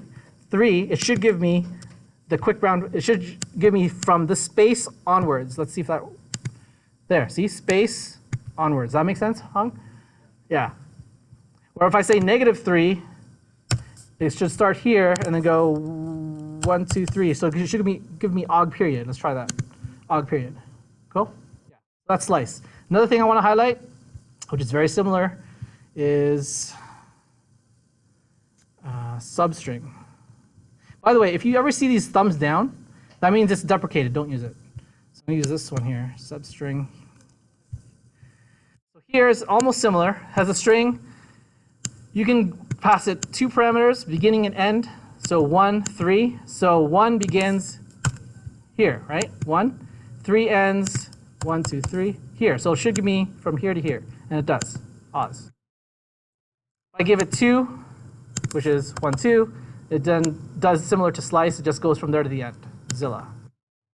Cool. There is a difference though. Substring doesn't give a new string. I think it modifies the actual string, right? Actually, let's test that theory. So let's say here, my test is I'm wondering if string, the original string, has been modified. Actually, I shouldn't, well, I don't think, no, okay, never mind, forget what I was saying. The other one I want to mention, highlight, is this one, because you need it for your lab, is this one called index of. Index of returns the index within the column. Basically, it tries to find what you're looking for. So let's see here. Here, it's trying to search for search term, which is dog. Let me just make it more explicit. Dog. It's trying to search for dog, the first occurrence of dog in the sentence, which happens where? Right here. So where is that? That's 1, 2, 3, 4, 5, 6, 7, 8, 9, 10. 1, 2, 3, 4, 5, 6, 7, 8, 9, 20. 1, 2, 3, 4, 5, 6, 7, 8, 9, 40, 41, 42, 40. Oh wait, 42, 41. So right here, 40 something. And what's the answer? It gives 40 here. Okay. So index of gives you the where in the string the first occurrence of what you're looking for. Okay. Let's just try, just make that, solidify that. Let's say I'm trying to find paragraph dot index of the word the. I anticipate should be 0. It is. Curious, if I said he, will it give me 2 or will it give me the word? Oh, sorry, 1. That's right, 1. Cool. So that's and so check that out. all these different methods that you can use. And is there anything else I want to mention before we take another break? Let's see here. Updating parts of a string. Updating parts of a string. Yeah, so you could update parts of the string. So you could say, say here, where's the, say, actually, hold on. Includes, replace. There you go, replace. So here's your sentence here. Anyone here has heard of regular expressions? Anyone? In other classes or no? If you ever go to university and take computer science, there's like a whole course just on regular expressions. It could be very complicated. But basically what's happening here is you're trying to look for the first occurrence of dog. Globally, that means anywhere in the string. I means case insensitive, meaning it doesn't matter if it's capital letters or small letters. So that means it's going to find this dog right here. This dog right here. And then this one here, dot replace, is that, okay, use that search criteria that's defined up here and replace it with the word ferret. So that means this dog is now going to be replaced with the word ferret. And this dog too, ferret.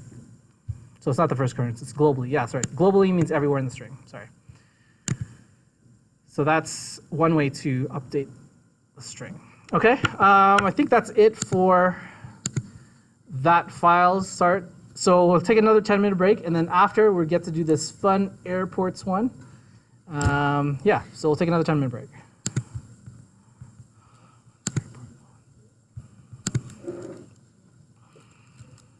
Actually, I'll give you 15. 15.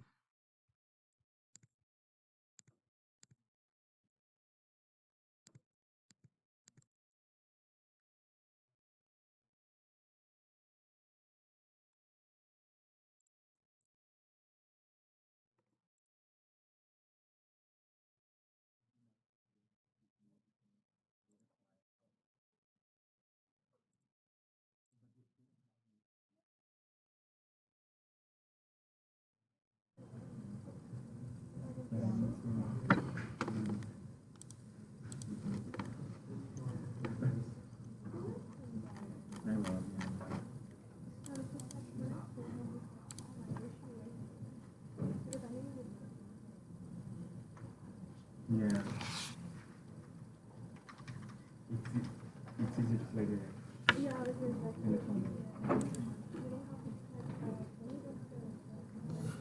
So I have a question. Yeah. So in the Sorry, case, what's your name again? Ralph. Ralph. Yeah, so in the case of the count, instead of going from 1 to 30, or rather than saying -4 from the other end, is there any instance where you would prefer to go like positive or like from the other end minus, or it's just a matter of preference? Yeah, just your preference, whatever you think. There's no programming or code you could be writing where you would have a preference to avoid any problems. Not that I can think of. Not that I can think of. Like as long as it's as long as you can make it work, and then that's good. That's it. Yeah, in this case. Yeah. But usually when you code, you just try to make it work first, and then you can go back and you code and improve upon it. No, I was thinking just going positive 30 looks easy on the eye rather than trying to count -5. Oh, I see what you're saying. Yeah, whatever you want. Yeah. I see. Yeah, whatever you want. Whatever's good for you. But I do want to say, whatever you choose to do, make it easy on the eye, so that you're right, easy on the eye, so that another programmer after you can easily see what's happening. Really?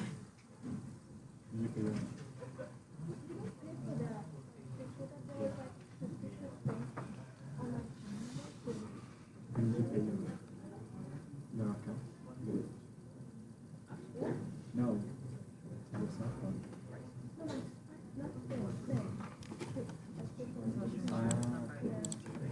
No one like that. That's him.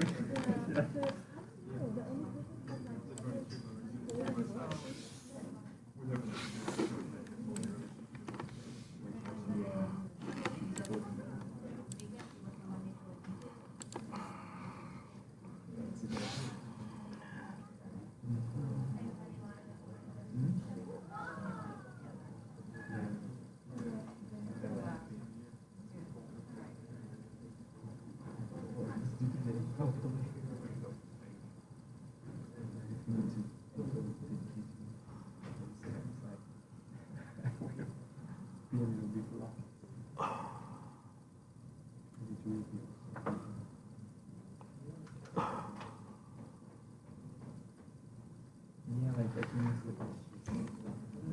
you have this one, right? If you don't use this. Yeah, no, I turn.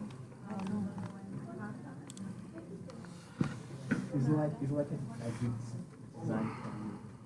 With the dash, with the front coming from that.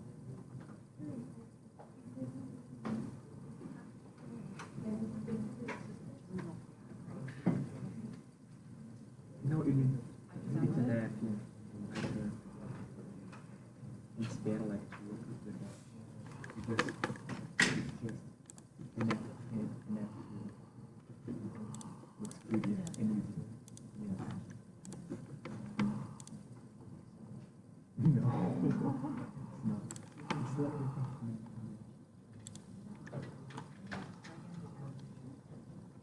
yeah.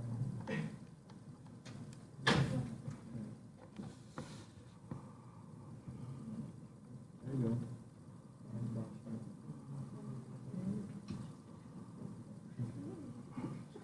No, it just means, I don't know, like put heat, red heat there. I think you can. Yeah, you can like.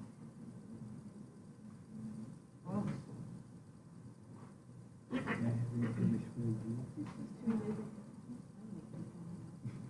What is it? Oh, your graduation. Yeah, we got Ooh. Really like singing. Oh my god. it is also toxic, okay? Oh, not here, that's right. Yeah. How old are you? Sorry? How old? So I was 21.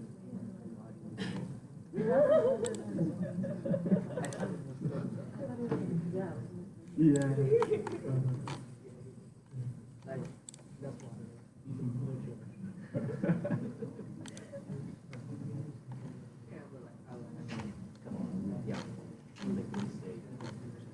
Oh, are these types of mistakes? You just said you tossed me. Because me.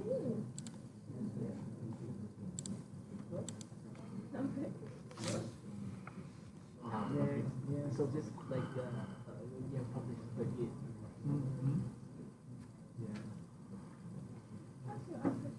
Yeah. Yeah, the JavaScript stuff, yeah. The GTM stuff.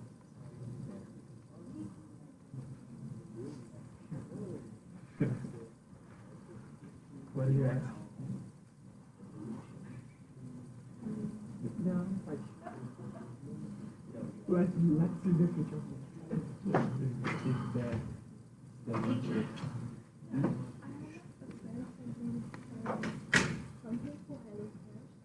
Oh, you keep sending me email like to you invite me for HelloFresh. Yeah, so basically what I did is this would be okay, I'll show you. Yeah, I know what HelloFresh is. You don't like it? No, Okay.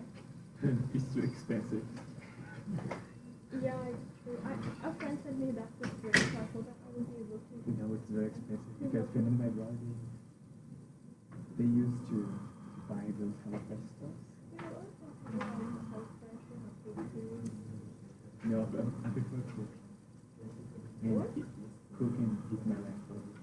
Yeah, I know this. I can learn. Actually, we learn, you know. I'm learning now, like, I'm discovering that I'm pretty good now. Cooking. Man, you need to try Danish food. Yeah, I'm totally doing it. It's impressive. Like, it's like restaurant food. No, But no, anyway, I have no idea. anytime we have breaks, you guys have a food anyway, you always travel, so. Yeah, that's true. And then you get to taste your food. Yeah, we always go to Toronto, so. Because he don't like berry. Yeah, He doesn't like berry. I understand. Berries. But last time he was at your place, you should have like ordered food from him and he was at your place. Yeah.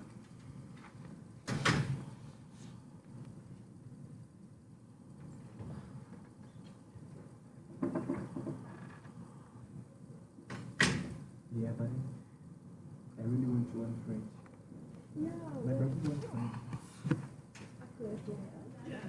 And he got Very. Georgia. In Georgia? I think he has French class. They do have, I feel like our we have a piece of kids do this in French. They take the one off from it. Oh, I wanted to have because but like, like that French or French. I just know that their French is pretty. Maybe.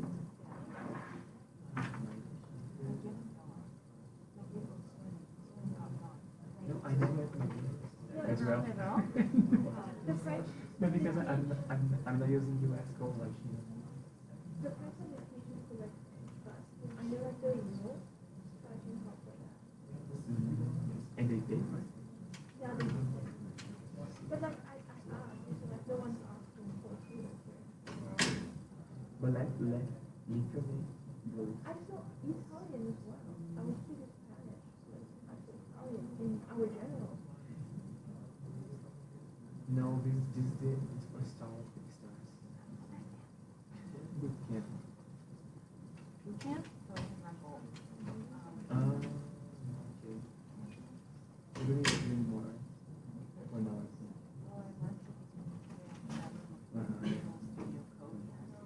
Oh yeah, that's true. That's true. So my key, I never made it. I was using this. Oh, I see. Yeah, if I put the see. I have almost the same for me. Yeah, I don't know how to use.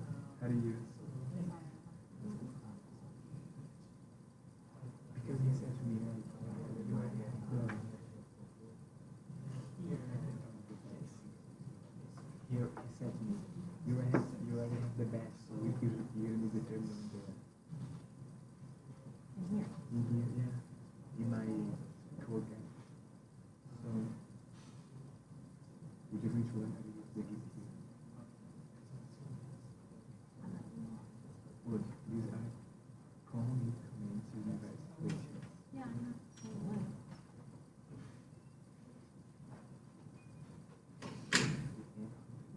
We just said like, we're deciding the list and all that stuff. Right, but like, I'm doing it like, Yeah. you could sit and just have a building, and you have like, I mean, sometimes you want to like, somebody to laugh. how we call the thing? Like, you pay them to sit here. No, but Like, you're listening to your own. how we call it? Okay, so, okay, so I think I said, no, I think I sent you this one back, that one there. Oh, yes. So you just, yeah, you need to, okay, because I just didn't know what to do if I wanted to. Right, so, right.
Anything for me.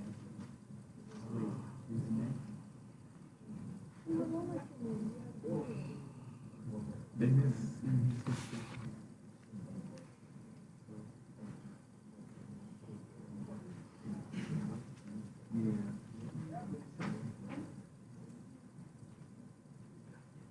we will go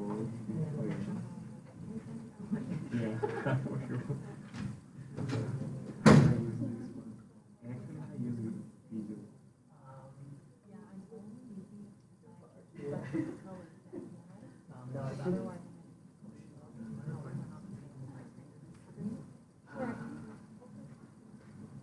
Oh, good.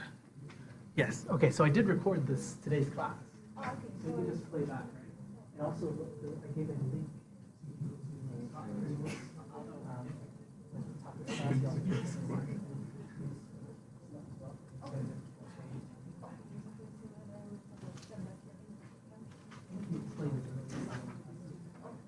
I'm not sure. I need to look at like fashion out that you can do everything. Yeah.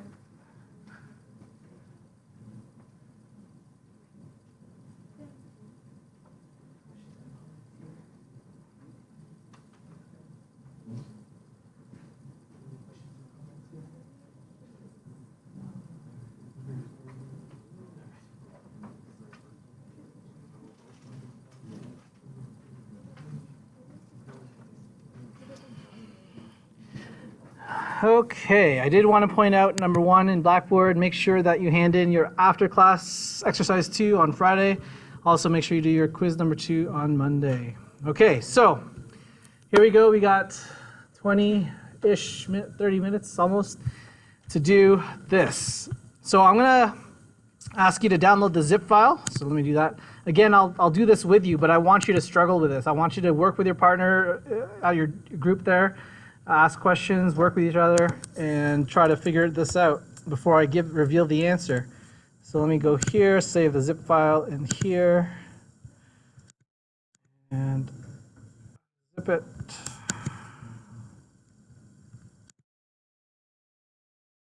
There it is. Don't need that. Don't need that. And there it is. Okay, so open the HTML page here. So again, this will be your count as 1% if you complete this and submit this. Open this up in your editor. Oh, is there? No? No.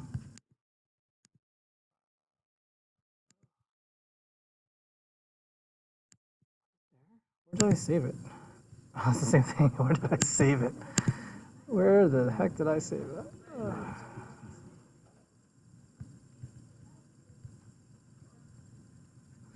Oh my goodness.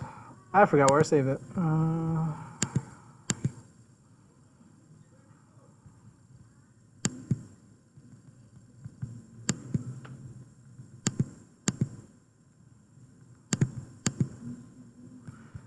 not in any of those. Okay, let's do that again. Oh, it's right here. Desktop week 1. Right. Desktop week 1.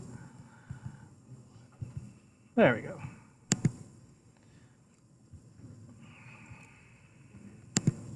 There we go. Okay, so when you open up the web page, it looks like this. When you look at the markup, it looks like this. Airports, heading 1 tag, an ordered list with 5 bullet points. Notice how each text inside is formatted. Each of them has an airport name followed by a comma, followed by a space, followed by a URL, followed by a space, followed by a 3-letter character airport code. Okay. You've also been given some JavaScript here already. So what's happening here? So what does this line do? It's, let me ask, Emily, what do you think this line is doing here? Document query selector body UL. Where's that targeting?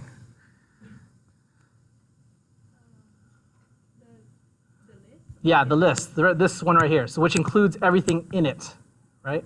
Okay, so this whole thing is inside airport list. And then we say airport list.inner HTML. That means we are going to wipe away everything in here, gone, and insert our own HTML based on what we're going to do. Actually, hold on. It says here inner HTML equals empty string. So that's exactly what it kind of looks like this. After it executes this line, it's now empty. It now gives you an array of 5 different elements. And then it has a for loop, which you've seen for loops before, I'm assuming. Yeah? Okay, great. So it's going through each of your 5 elements. And it's storing each of those data inside input here And now you can calculate what you need to calculate inside here. And then at the end of the day, it takes what you've calculated, creates an li element on the fly, and basically at the end of the day, you're going to have a new list with the new stuff that you're supposed to do. Okay, so what are you supposed to do? Let's undo. Okay, so here's what you're supposed to do. Look at the PDF in Blackboard. Open up the PDF.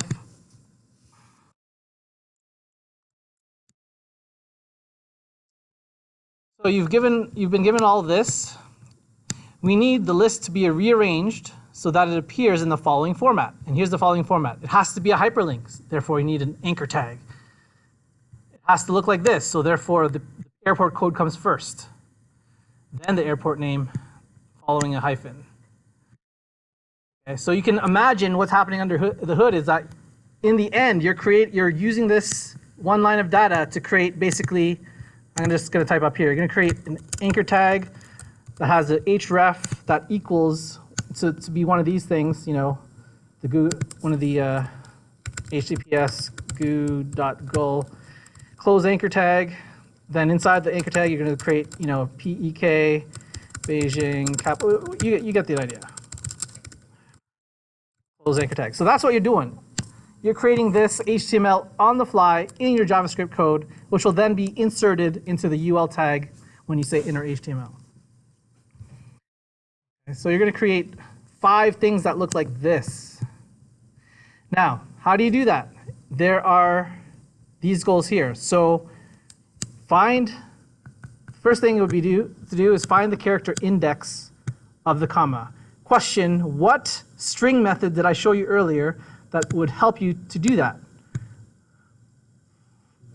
Index of, right? Index of. So if you have this whole thing in a variable and you said, let's say that variable dot index of comma, then it would give you like I don't know, we'll just say 20. Let's pretend it's 20. 20 would be the answer to that, which then you can use to your advantage to do the rest, right? So if you want to obtain the full name of the airport, well, that happens here in index 0. So you could use like a dot substring, or or whatever dot slice or whatever it was to grab from 0 all the way to the comma index, which was 20 in this case, or whatever it happens to be. And that's possibly one way to grab the full name. So we're going to do this together in the remaining time, but I want you to struggle with this first. So try to do this first line, find the character index of comma in 1 minute, and then we'll take it up. Okay, so where you're going to put that code, you're going to put that right here, where it says put your code here inside this loop. So put a comment here, find comma index, and get that. So start you off, const index equals 1.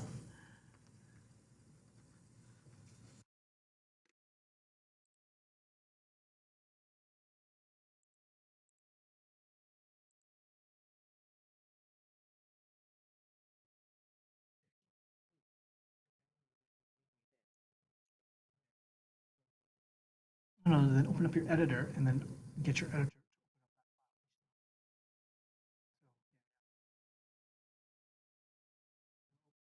Open and then go to your downloads folder. That should be there somewhere. Yeah, there you go.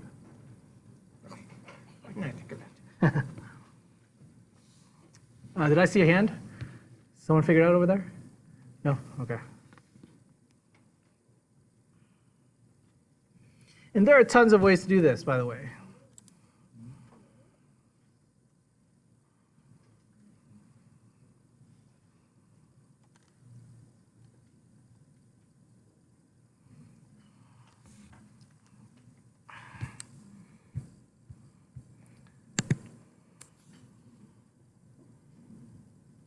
Anyone get it? Yeah, Justin too. What do you got?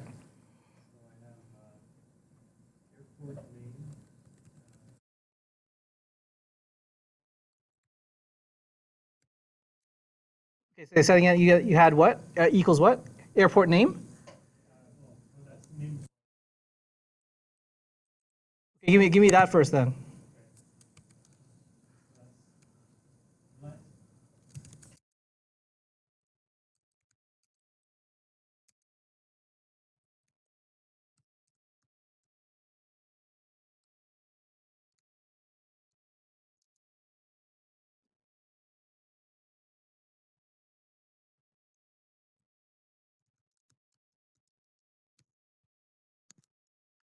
Like that? Got it. Okay. Let's see if that works. If I console log that. So let's see if that works. Refresh. Console. Oh, am I looking at the right thing here? Console. Oh, there. Console log. Yep. Good. So console logged. Notice here this console log is outputting each name correctly. So it's just slicing exactly what Justin wanted, which is good. Okay. May I suggest, as a way to be dry, when I say dry, what is that? It's an acronym that stands for something. What does that mean? Don't repeat yourself. I'm going to suggest maybe Justin pull this out in its own thing. So if I said let comma index equals this, and then in here you could say comma index. That should give you the same thing, I would think. Let's just make sure I didn't. There it is. Okay. Only reason because I think later on in the lab you're going to need this again. Great. So next, so that was getting the. Let me put it on getting airport name. Next is getting the character. What is it? Get airport code. So let's say getting airport code. Take 1 minute and figure that out.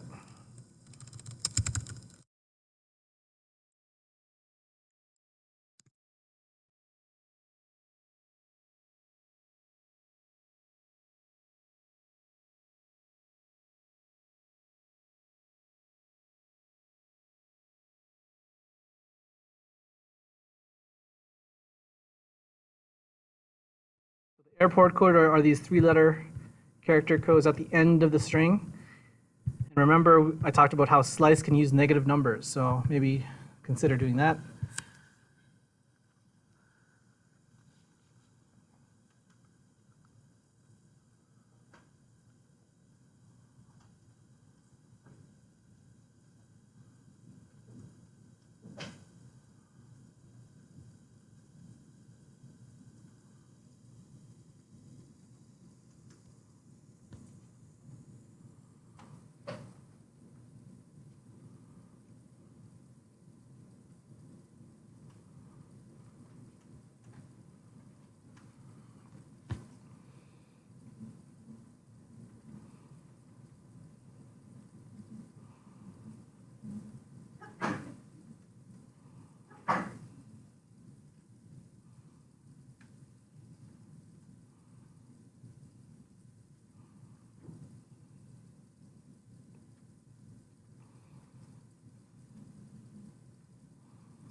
Anyone get it?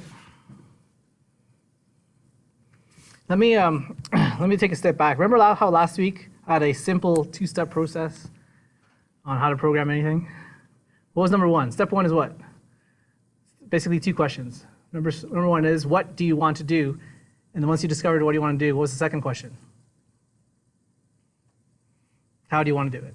So let me show that in this example. Let me just take a step back because I just want to make sure the problem-solving capacities in this room is up to par. So here's what do I want to do? Make each list bullet point look like the anchor tag version. That's what? How? Okay, so that's what we're doing now. How are we going to do that? We're going to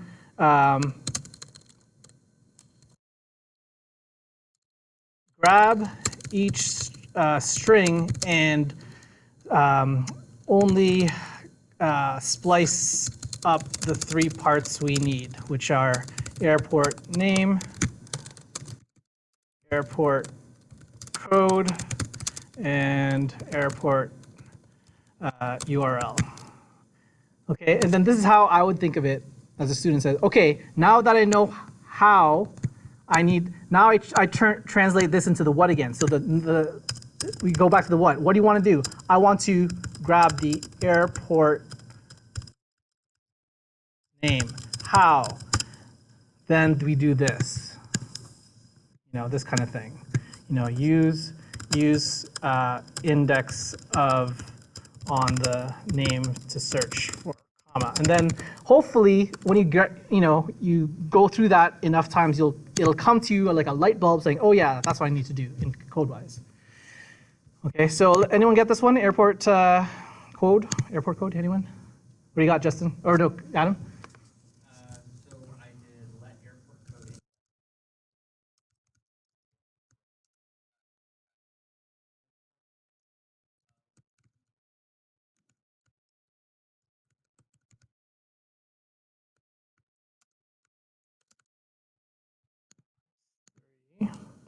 Let's console log that just to see what you got. See if it's, actually, let's get rid of this. Refresh. -1 for all of them. Did you get -1 for all of them? When you console logged it?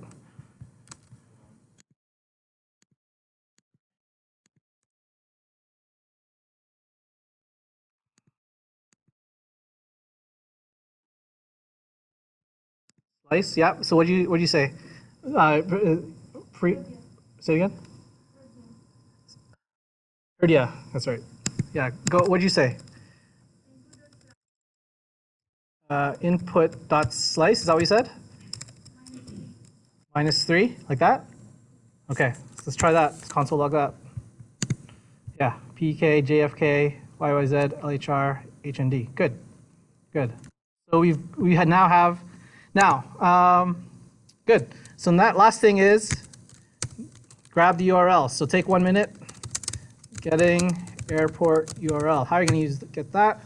May I suggest to reuse the comma index that we did earlier, so you don't have to calculate that again.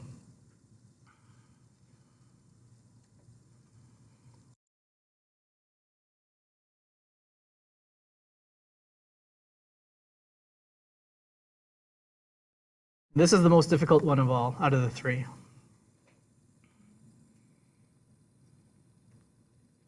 And there's tons of ways to do this.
Anyone get it?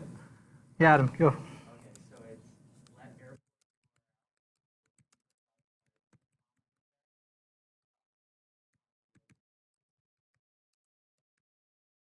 Got it? Oh, never mind. Never mind, okay. Yeah, no, it's comma index +1. So comma index +1, like that. Okay, let's check it out. Console.log airport URL. Let's see if you're right. Looks good. There's tons of ways to do this. Like when I did this class last year, there's tons of ways to do that. You can use .substring. You don't have to use .slice. but then you'd have to, calculate the +1 or the minus whatever. Also, there's something here called trim. Let me just highlight trim. So there's a method on strings called trim, and what that does, oh yeah, it's right here. Trim method returns the string stripped of white space on both ends. So if you have a variable like this that has lots of spaces, if you call trim on that string, so orange.trim, it gives you just the word. Okay, so you could also do that if you find that there's a space in there. I'm not sure if there is a space in there, so I'll just do that just to be safe, I guess. I don't know. Same thing. Great. Oh, I think it did change too. Anyways, okay. So what do we want to do? We grabbed each of the 3 parts. What do we want to do? We want to create an anchor link. So let's create an anchor link. Anchor link.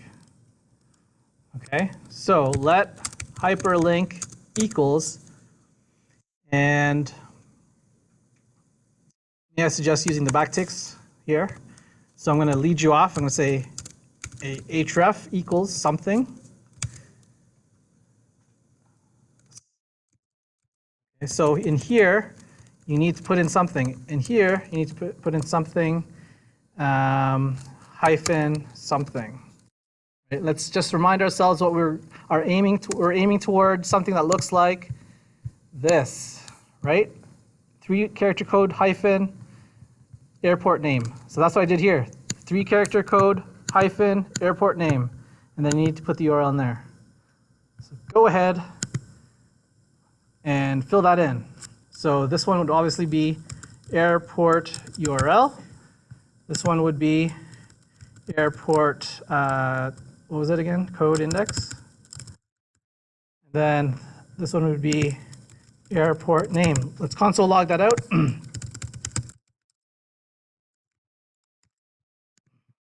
Console log that out to see. Refresh. Woohoo! Look at that. I get. Why is this sticking up like a sore thumb? Did I have another console? Oh, I did have consoles here. Get rid of that console. Okay, let's try it again. Refresh. There we go. So I got my anchor tags just in string format. Okay. So that means if I pass that string to, let's see here. Looks like I'm going to pass that string here. So see where it says var result equals input? How much time we got left? 8 minutes, 6 minutes, okay. Just replace this input with your hyperlink. I think that should do it. So refresh the page and see if it works. See? So that other code, these 3 lines of code is responsible for inserting your string and using .html. So it wiped away its original li tags. It wiped it away. It inserted your new. Let's inspect this. If I right click, inspect, what does it look like? It looks like a list tag. Why does it look like a list tag? Because you said create element here. And then in here, when you said .innerHTML equals your hyperlink, essentially, that means your hyperlink is now inside the li tag. It did that, and then it appended it to the UL. So each time it appends a new li tag. When it says when it says here append child, that means it's appending the first one, appending the second one, third one. So at the end of the day, it gets all 5 in there. Cool? Does that make sense? I think the real challenge is, okay, you could hand this in right now in Blackboard, get your free 1%. But if you really want to understand this, like try doing it at home without looking at anything that we did today. Don't look at the videos. Try to do it on your own instead of me spoon feeding you. Just try to really understand it. That's it. And if you click on the link, it should go to the URL that you specify. So I'll click the first one. Does it go somewhere? Great, go somewhere. Ooh. But this, let me reiterate. When I said earlier that JavaScript is all about this. Remember how I said when I told everyone to go to your GitHub, for example, api.avcoder, and it gives you like an object that looks like JSON data. Then you could grab each of these values and create something new like this. That's what JavaScript is all about these days. No longer do you have to click on something, wait for a complete GET request to reload the page. You have that split second where you see white on your browser and then you get the new page. No, no, no, no. Now with JavaScript, you can command it to do a GET request behind the scenes, grab the JSON data, dynamically create HTML in the browser, insert it, so then now you have something new. The user experience is that much faster and much more pleasant. That's what JavaScript is all about these days. And there's all kinds of what's called APIs that spit out data. You got maps, you got anything you can think of. It's out there, and it's just so much that I can't even think of one right now. But everything in JavaScript is like that. Okay. So that is it. The end of the class. Any final questions? Let me check the forum. I already answered your question, Maria, so that's thanks you. Any other questions or comments? Maria. Code again. Yes, code again right here. Right there. Okay. Again, I've screencast this, so I will upload this to YouTube. In the past, students have asked me, hey, can you upload your code on GitHub? That way I can look at it. I've always debated that because I really want to force you to look at my video and type it yourself instead of you just like copying and pasting. I think there's value in typing it out, even if, there's no value in just copying and pasting. You're not going to learn that way. I think there's value in just like forcing yourself line by line typing it out so you understand what's happening. Hey, Justin. Oh, yeah. I have a bonus here that I wrote for, what does this say? Yeah, I'm changing the requirement for that part that awards 2 marks if submitted at the end of class. So somewhere in this PDF, Scott McCrindle has said bonus something. Yeah, bonus challenge. And I think, oh yeah. I'll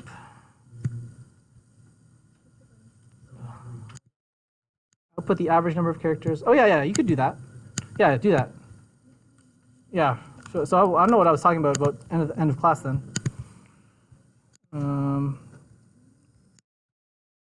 Oh yeah. Oh sorry.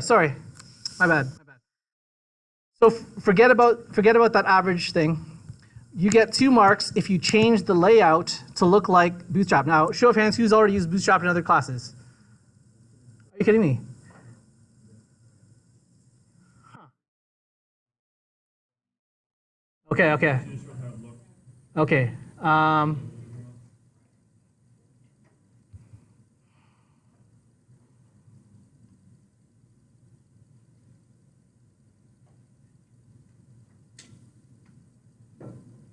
I'm thinking. I just have a 486DX processor in my mind. Okay. What CSS frameworks have you used in any classes? None. What CSS class have you done? What CSS anything have you done?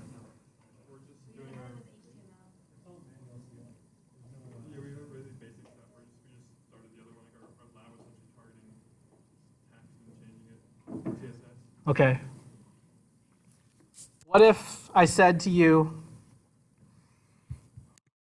okay, what does this look like? It looks like, just add CSS to this to make it look like as close as possible to this pretty thing. Are you able to do that at least? Do you think you might know how to do this? Yeah? So like, for example, each list tag can create a border hyphen bottom 1 pixel gray color. So at the end of the day, let's see if I can do this real quick. I have 2 minutes. Let's say style for each list tag. Let's say border bottom 1 pixel solid gray. Does that do anything if I refresh? Does refresh? Yeah, because you know what I'm saying. Like just make it look kind of like this, pretty. That's all I'm looking for. Okay. For the bonus, if you can use a CSS framework and you can choose any CSS framework, it doesn't have to be Bootstrap, because all CSS frameworks have something that automatically makes tables look pretty just by adding classes, right? So here in Bootstrap, you just add the class table to your table tag and column to your whatever, and it looks like that. Boom. So you don't have to worry about border bottom.